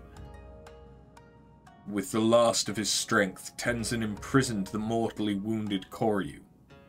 He then bequeathed to us a sacred treasure, a crystal which shone with an otherworldly light. Oft have I wondered if this crystal was the source of the powers we would grow to possess. Would we have become the Four Lords without it? In my heart, I think not. We built this temple to strengthen the wards and safeguard the Ruby Sea in Tenzin's stead. His legacy would be ours, and so it has been to this day.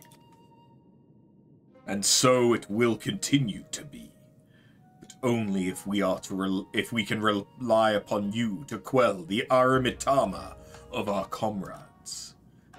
That can wait, though. Byakko needs his rest, and so do you. In that case, it's probably be for the best if I went back to Kugane. There's no telling what mischief that man will get up to in my absence.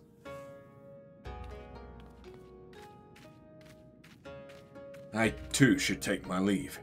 Doubtless I'm needed in Tamamizu. You're not going anywhere. Your training is far from finished, my friend. But I can't possibly refuse the request of the Four Lords, can I? I hate to impose upon you after, but perhaps you can go to Tamamizu in my stead. Maybe some time before I'm permitted to return home.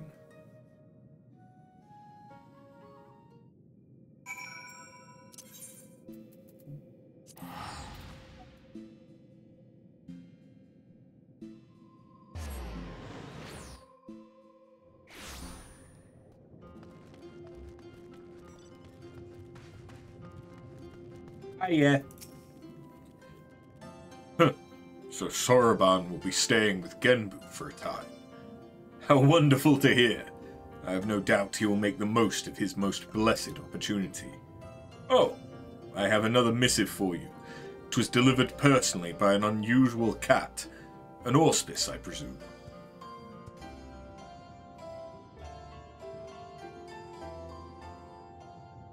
Mount this beast and claim it as your own. I wish I could. You are welcome to come and go from...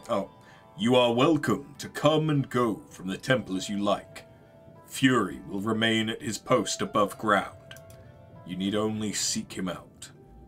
Should be glad if you could take him up on his invitation and look in on Soroban every now and then. After all, he is in essence a representative there.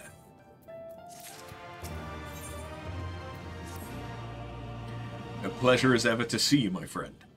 Would that I could say the same for Soroban. He has yet to return to Tamamizu, so I can only assume he is still busy undergoing Genbu's rigorous training.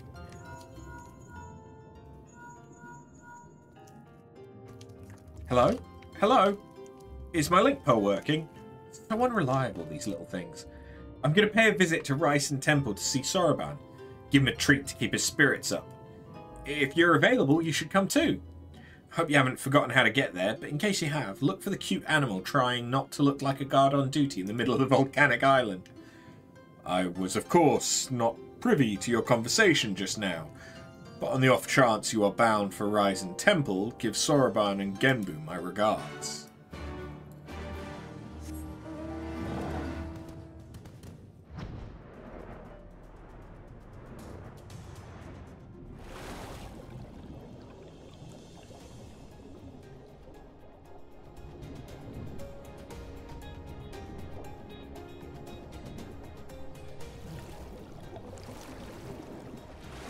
So, who is next? Because out of the four lords, there's Genbu, Byakko, Suzaku?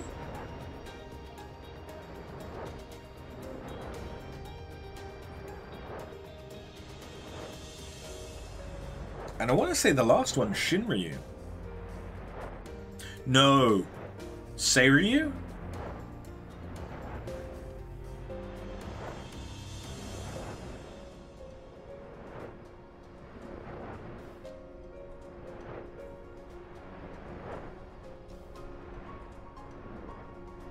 Because it's the lion... Sorry, the tiger, the turtle, the phoenix, and the dragon, isn't it?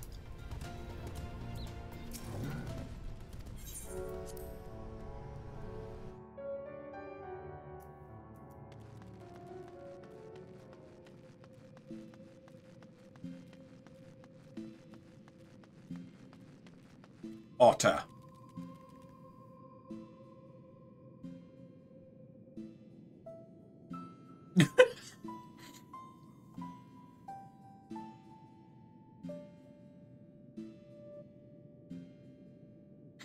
So, that's just a normal cat that has wandered in.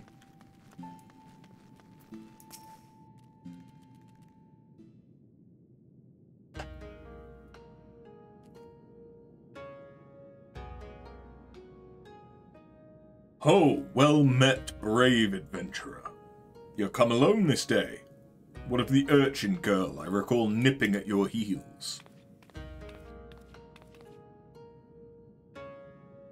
That's Tataru.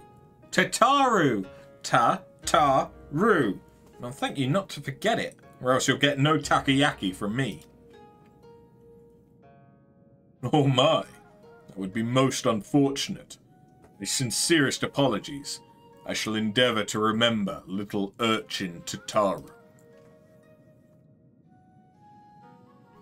Of course, your name I will not soon forget, for you saved my dear friend Byakko from descending into madness. It is good that you are here. Soroban has made great strides in his training, it is true, but I believe we need consider more drastic methods. Though he is not without potential, Soroban, as he is, simply lacks divinity. Should we carry on as we are, he may not be ready when we have need of his strength. As with Byakko before, there will come a time when we must confront Seiryu and Suzaku, and quell the raging Aramitama within them. Accordingly, we must use every means at our disposal, no matter how dangerous, to ensure we are prepared. No matter how dangerous? What exactly did you have in mind?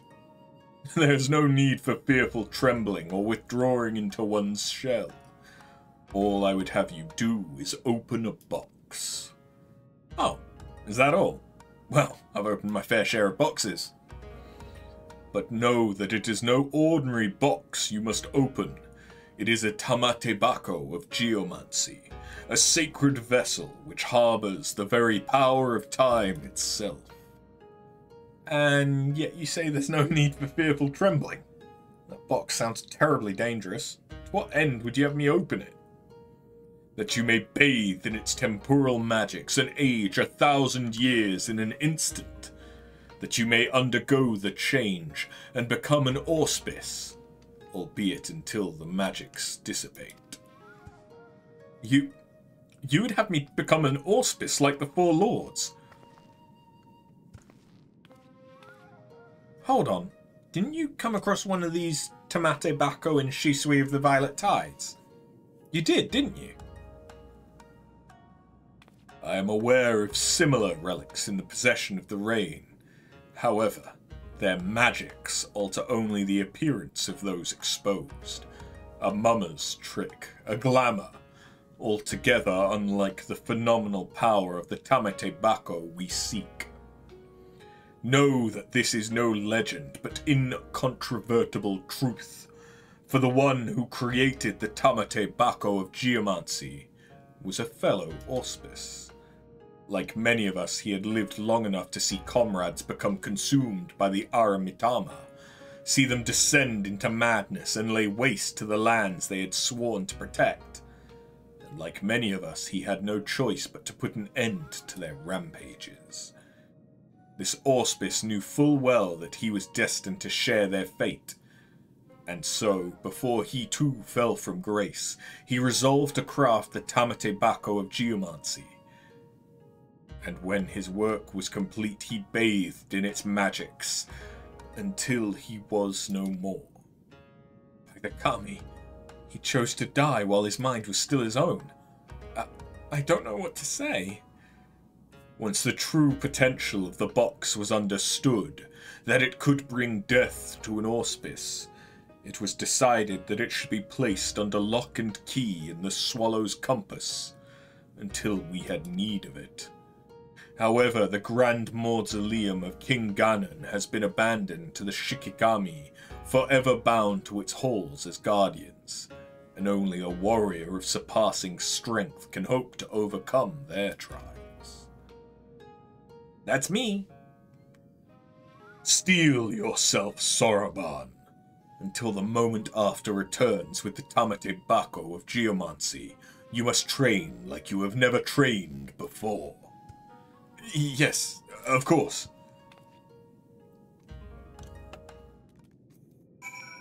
Okay, so now I need to go back to Yangsha.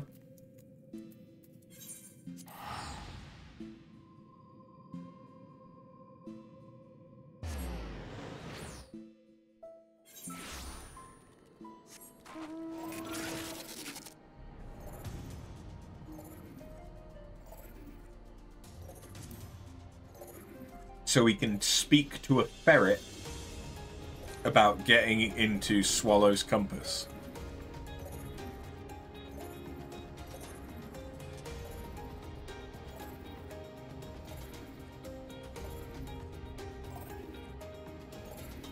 To be fair, Swallow's compass is one of the dungeons from Stormblood that I have probably done the most often on my other character, because it would come up quite a lot in roulettes.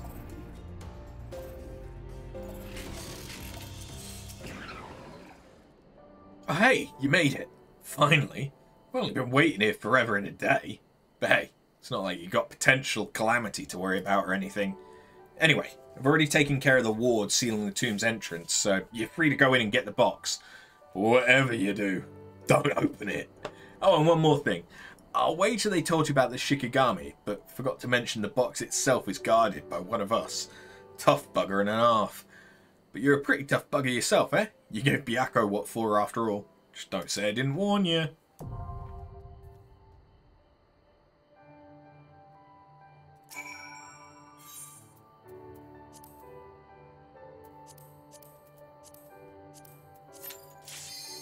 Let's do it.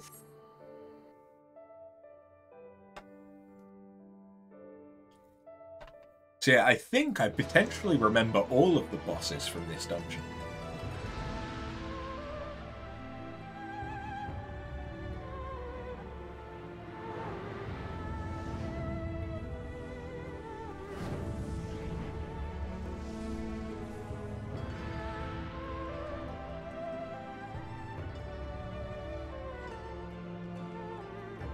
Because I think it starts with a Tengu.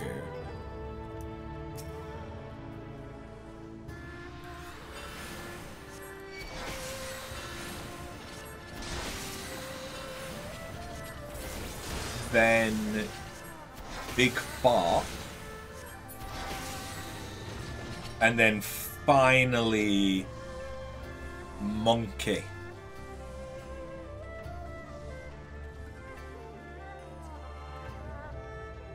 Assuming that I remember right.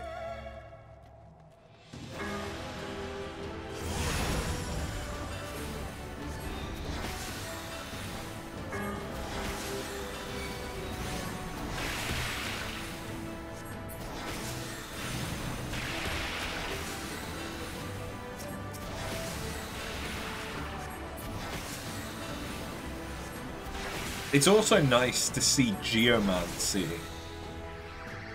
actually get kind of celebrated. Because geomancy does take... I mean, I think we spoke about this when we were doing the... whatever it was. Was it the Summoner job quests? That had us deal with a geomancer.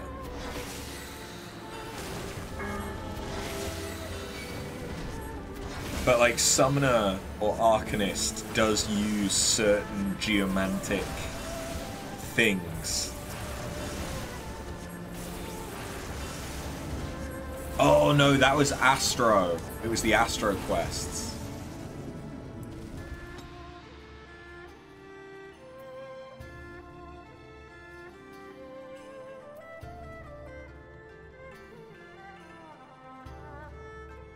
But yeah, there obviously isn't an actual, just straight up Geomancer class. There might be in 11. I don't know. I don't know much about the classes in 11.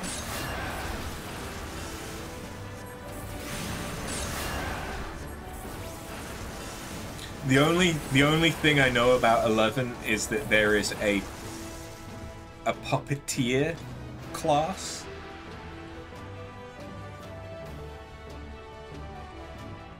Where you legitimately have a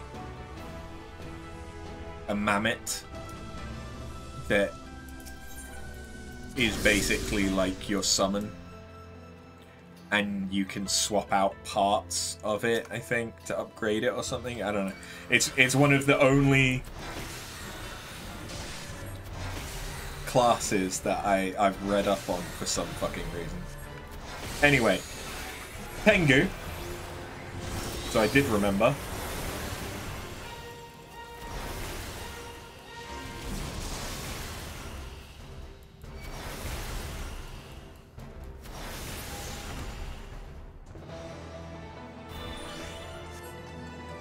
Treasure copper was in his dick. Oh, this is where you get the Bone Wicker armor set. Ooh, I might need to farm this. Not so much for those, because I think I've already got like 3 pairs of those.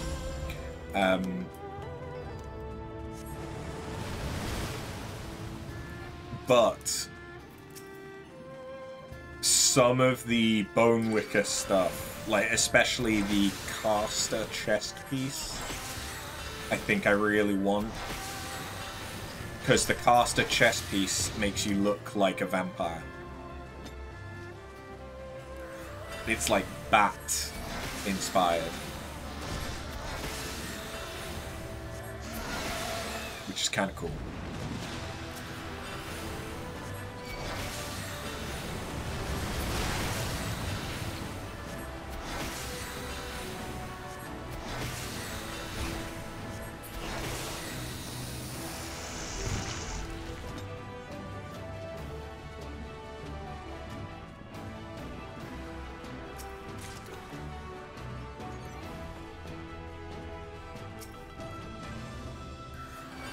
Hello.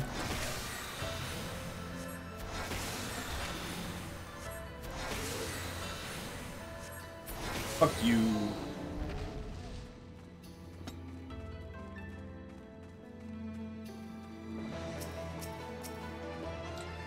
I think I might group these ones up.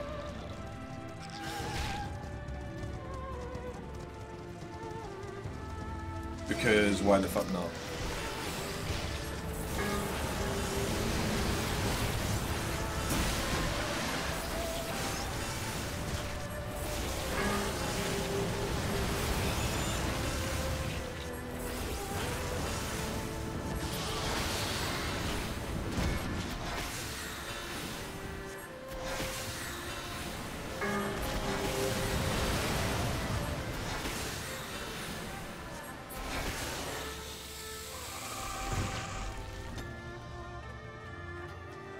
Alright.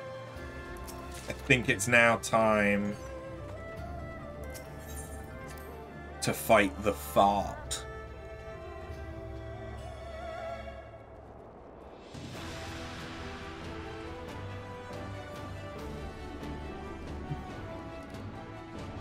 Although now I think about it, is he actually water element? Dai Darabochi.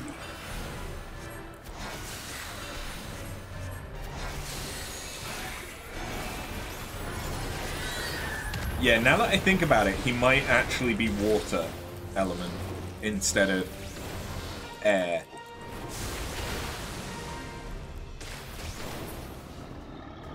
Whoops. Skinner's Goose. You know what? I actually don't hate those. And that's for Dragoon. Okay.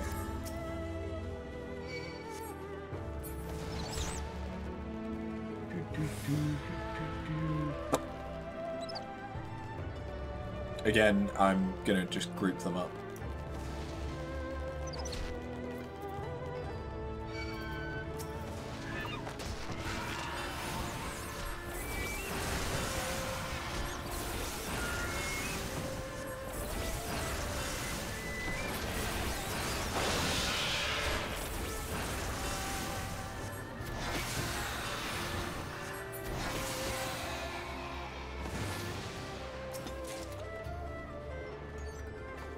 Whee! Oh yeah, that might give some stuff away. As to what the last boss is.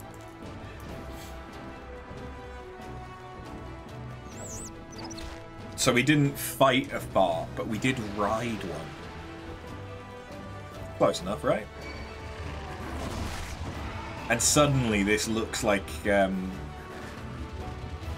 we could be playing Sekiro.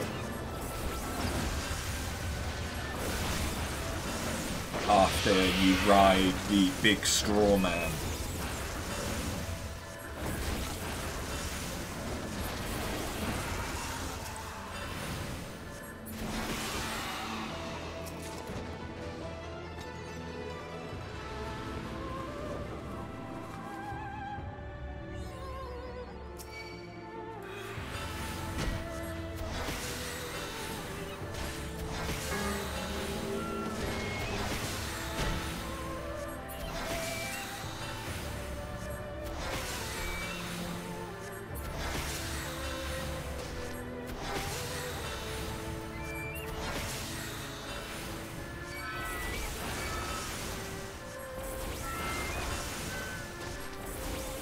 Let me through, you stupid birds.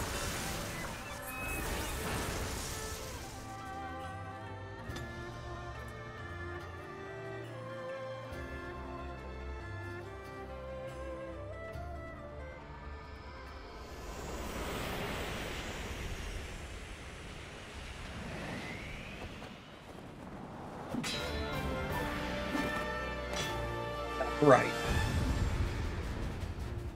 Suddenly this is Black Myth Wukong.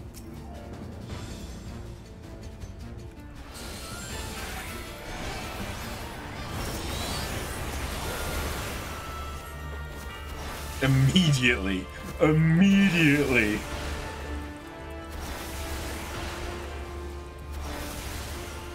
8%.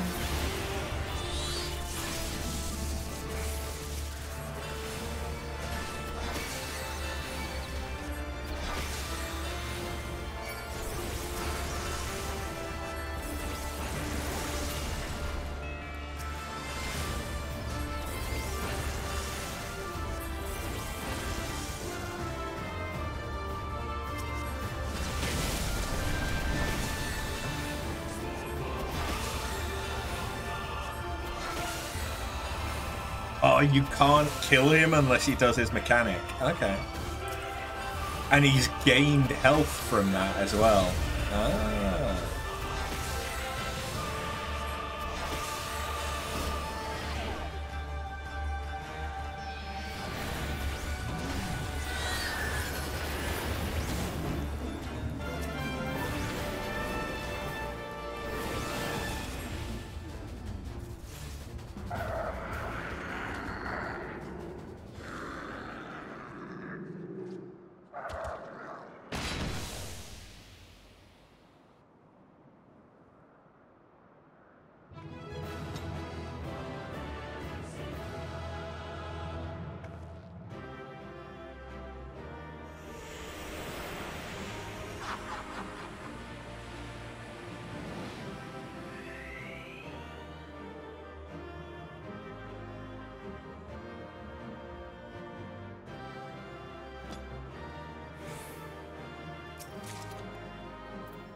Ooh.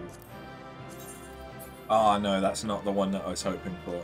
It's still not terrible. It's not. Is that for... Oh, that's Rogue.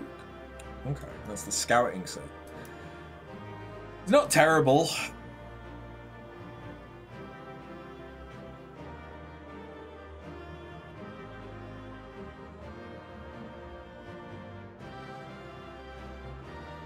It's not the one I wanted. Oh, and I got his card.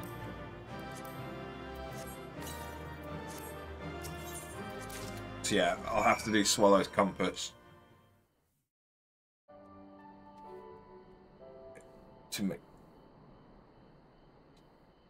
sure that I can get that.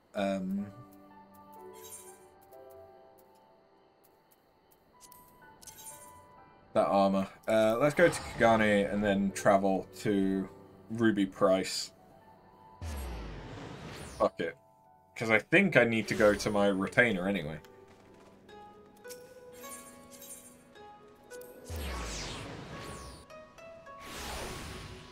Then I probably need to think about finishing up. Oh, a stand! Finally, I can bathe. Do I, though? Well, given that I'm potentially...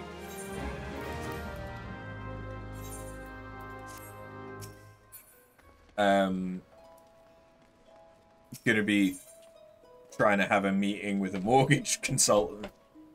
Probably, yeah. In the morning.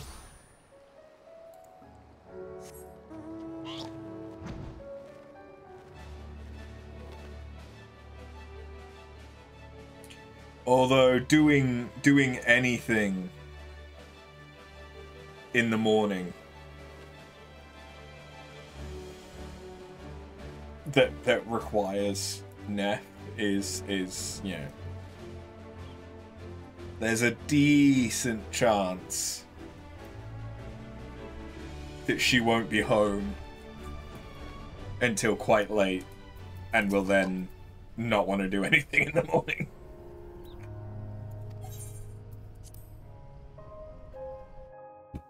Which, yeah, I don't blame her, but...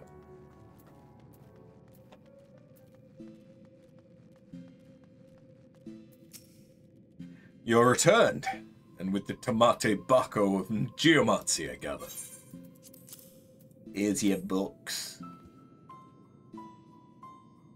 Oh, hey, Tataru, you're looking dapper. What, are you back in your summoner attire? Very good, very good. Of course, there was no need to fear for the well-being of the warrior who faced my brother Byakko and lived. Let us brook no further delay and make ready for this next stage of Soroban's training. Listen well, everyone, for the magics we are about to unleash are ancient and terrifying. It is exceedingly dangerous, especially for Soroban. I wish you'd stop saying that. Be at ease. Byakko will devote his energies to maintaining the wards on Koryu's prison while we are occupied. Should you be indisposed for a time, we will manage. And I've been secretly practicing my Arcanum in preparation for a time like this. So don't worry. No matter what happens, we'll be ready. After all, we've each got to do our part if we're going to claim the fabulous riches. I mean, if we're going to save the Ruby Sea from certain doom. Her enthusiasm notwithstanding, I expect we will need to turn to you should his training go awry. Take a moment to see to your equipment and let me know when you're ready to begin. Everything is in order? Then let us proceed.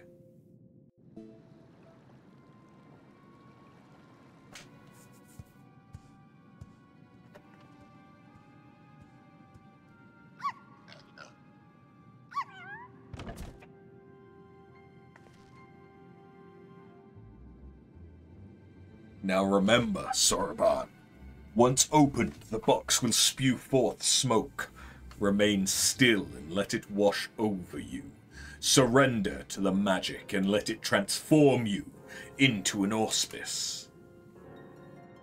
And you're certain this will be temporary? As honoured as I would be to join your ranks, I fear I am too young to be so old.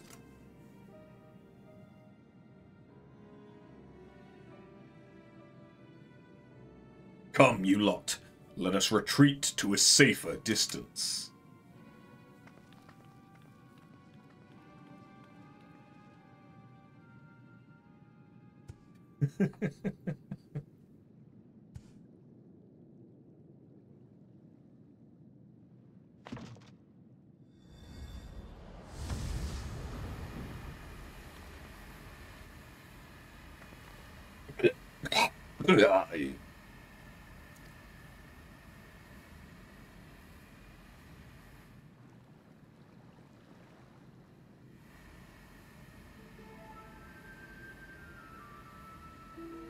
Uh-huh.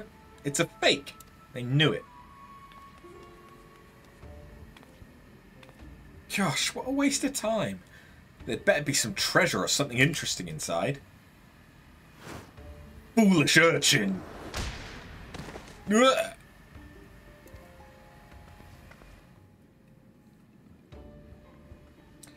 Was that really necessary?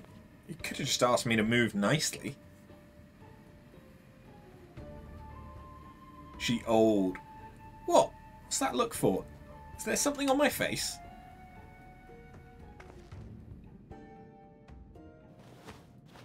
My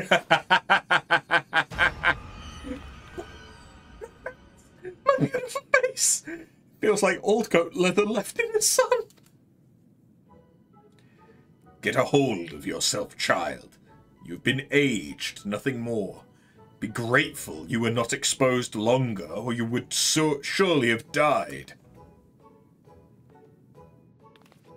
I may as well be dead already. I can't bear to go on like this. Did I not tell you before the magic is fleeting? You need only endure it for a moment. All will be as it was.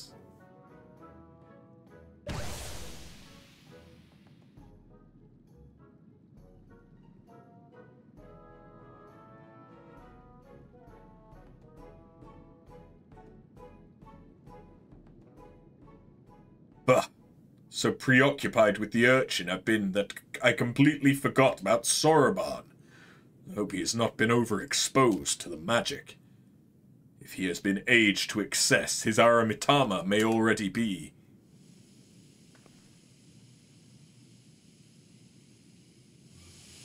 Big boy.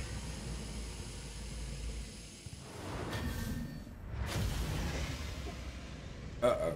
Angie.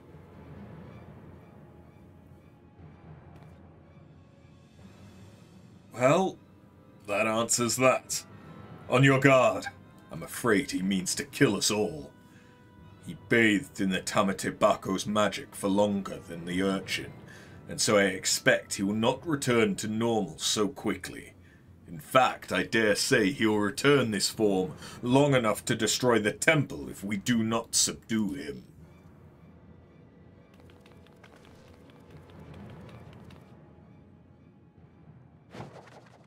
Shazam! With me, hold nothing back.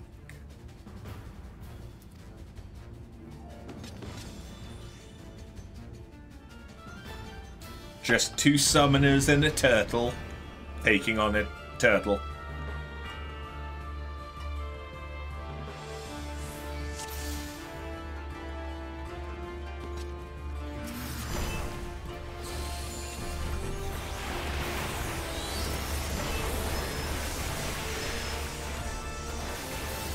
I might not be level 98 because this is synced, but I'm still a summoner and I still have insane burst.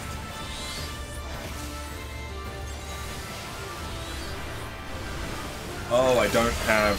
Oh yeah, that's from like level 80 or 90.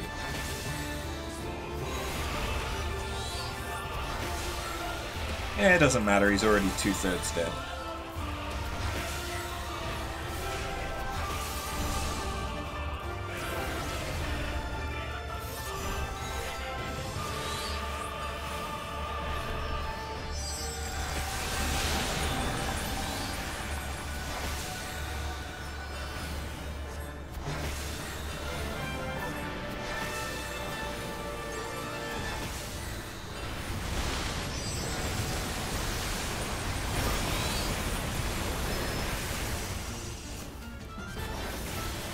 Oh no!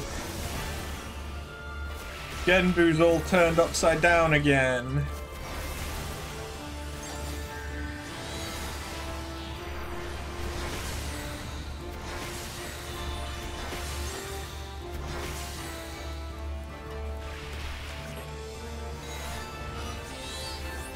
Do you need me to grab the bubbles?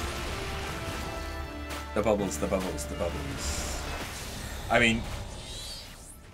Wait, what? Why did I die?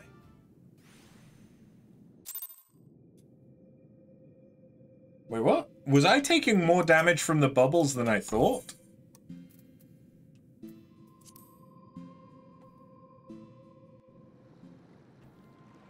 I didn't think I was taking any damage from the bubbles. Burnbot isn't even running.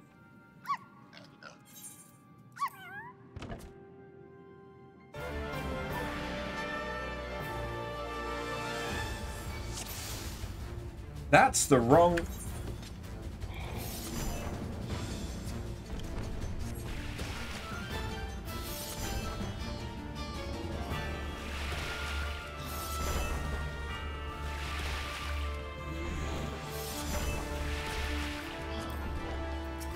There we go. The correct death counter.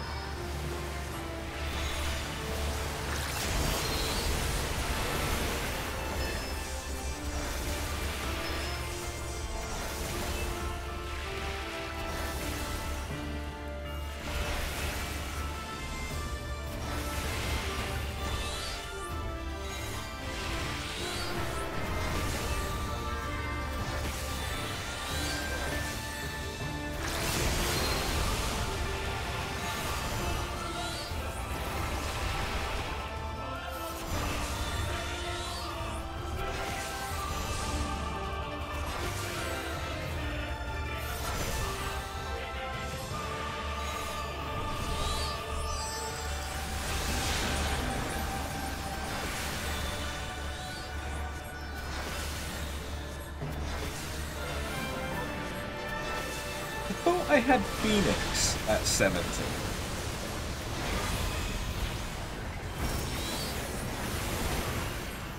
I guess not. Phoenix must be 80.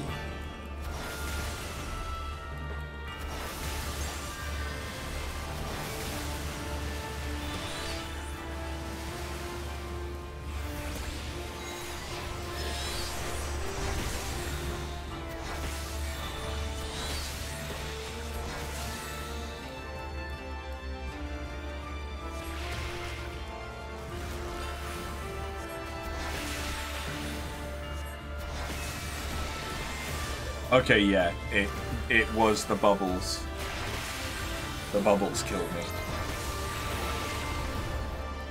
Don't run toward me, Tataru.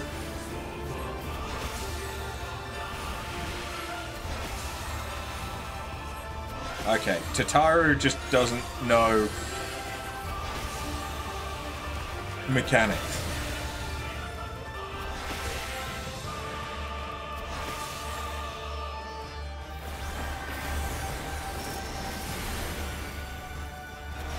Alright.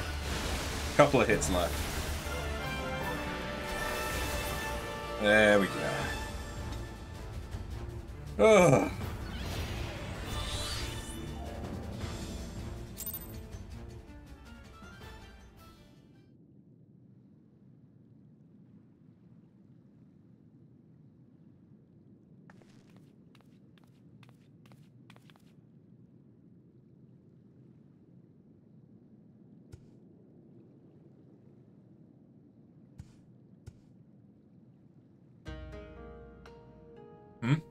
What happened?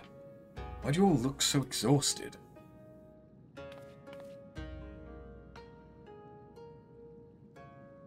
Oh, my dear Soroban. I knew you had potential, but it would seem I grossly underestimated your capacity for chaos. In any case, despite this unexpected turn of events, I should like to declare this training session a success. Let us take a moment to collect ourselves.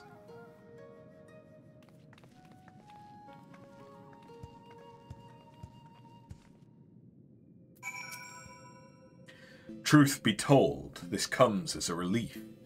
Though Soroban's present strength pales in comparison to that of Byakko and myself, we now know for certain that his potential is extraordinary. I struggle to believe I could ever wield such power.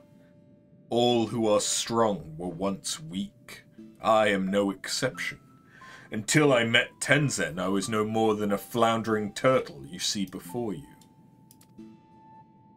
You never did tell us how you fell in with him. Well, if you wish to know the details...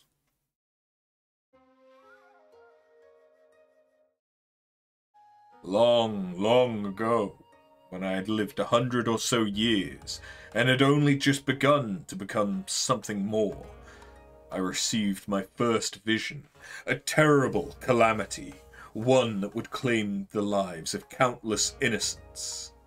It was imminent, but what was a little turtle to do? For while I had seen the future with crystal clarity, I was powerless to stop it. I could but look on, helpless as cities burned and men died. So it was for centuries, until one day, after 500 years, I had grown stronger, more reckless. I believed I could make a difference. So when I foresaw a landslide that would bury a nearby village, I ventured forth to warn the people. Alas, while they were quick to discern I was no common animal, they could make no sense of my panicked flailings. To them I was a queer dancing turtle, a source of considerable amusement, for I knew not the words of men, and so my warnings fell on deaf ears. It would be no different. Yet again they would die. The people turned and walked away, bored with the fleeting amusement. With a heart fit to burst with sorrow and despair, I made to quit the village. Just then, I heard a voice kind and gentle. "Little one, you look troubled. Tell me what burdens you so." Though I knew he was addressing me, I doubted he would understand. Still, I told him of my vision, of the landslide I knew would bury the village and everyone in it, and my vain attempts to warn them. "Your kindness is only surpassed by your bravery, little one. Fear not, I, Tenzin, and my comrade Byakko shall act in your stead."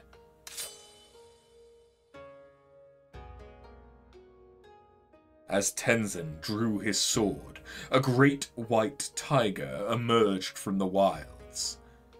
"Shall we give them a show?" he whispered to the beast, which inclined its massive head ever so slightly in response.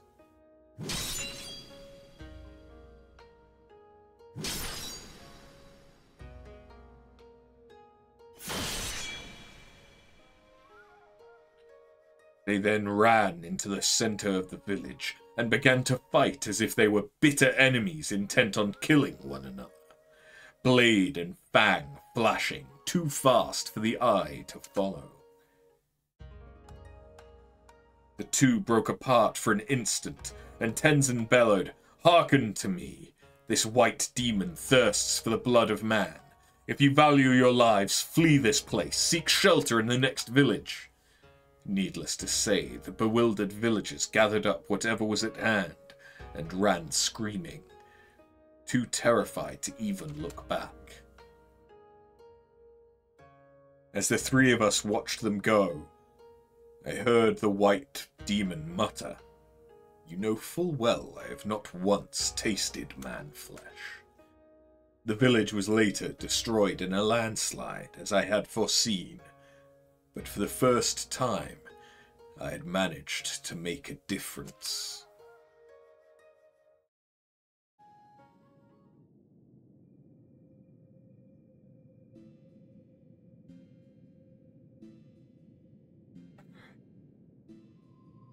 Thereafter, we became traveling companions and close friends. I shared with them my visions, and together we labored to save those that we could. On the eve of what may perhaps be the greatest calamity I have ever foreseen, I feel Tenzin's absence keenly. Nevertheless, we must carry on. You may not have him, but you've got After, and you know she's no slouch.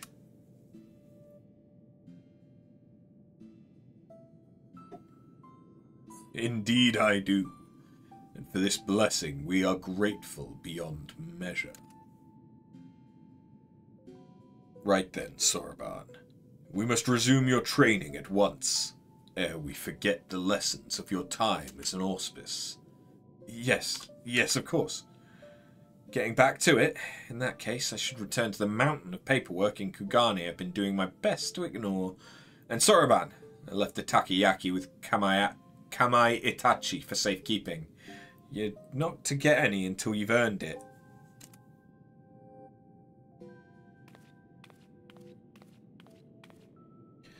When next we call upon you After, I expect it will be to deal with one of my comrades.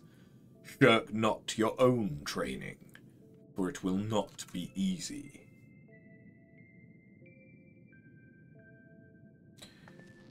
Under these circumstances, I don't think I'll have time to return to Tamamizu for even a short spell, if you'd be so kind as to inform the Elder.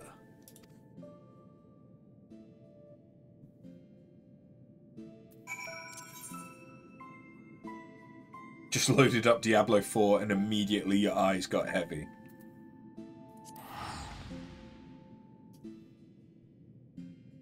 Yeah.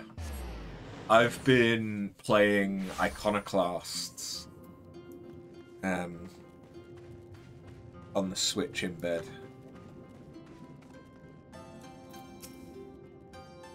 A pleasure.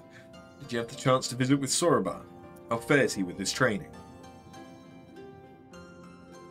Extraordinary.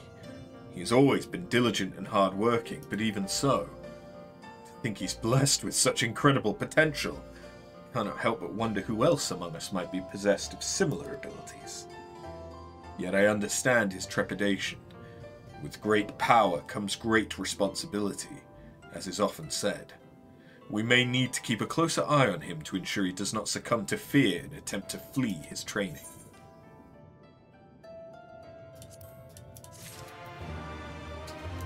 Cool. And then as much as... yeah, that's to get to Suzaku. I should probably call it here for now.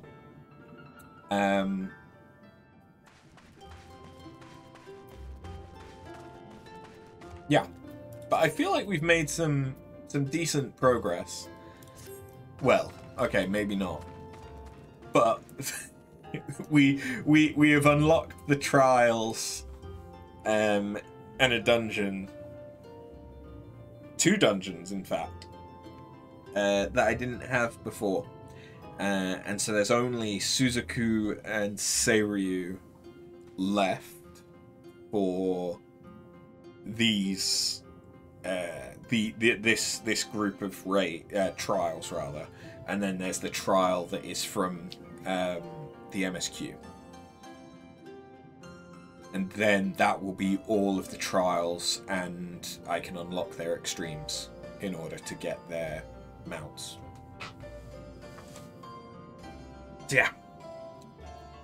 Thank you for watching. I will be back tomorrow, although depending on whether or not we do go and speak to a mortgage advisor and when it is that we go, I might start streaming later than usual. So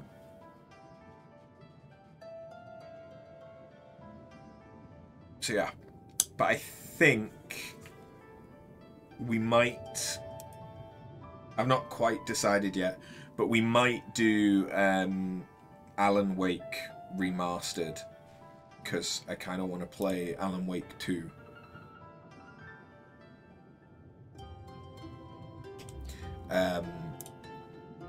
And then when it comes to closer to Halloween, we'll do the spooky game. Yeah, well, I've streamed Alan Wake before. I just didn't record it at the time, I think. But then obviously I've streamed Control since, and that had the DLC with Alan Wake, and I'm pretty sure that Alan Wake 2. I've not really heard much about it, but I've also not heard anything bad about it. So I'm hoping it's decent, because I really enjoyed Control. But yeah, anyway, thank you for watching, and I'll catch you in the next one. Have a good one. Later.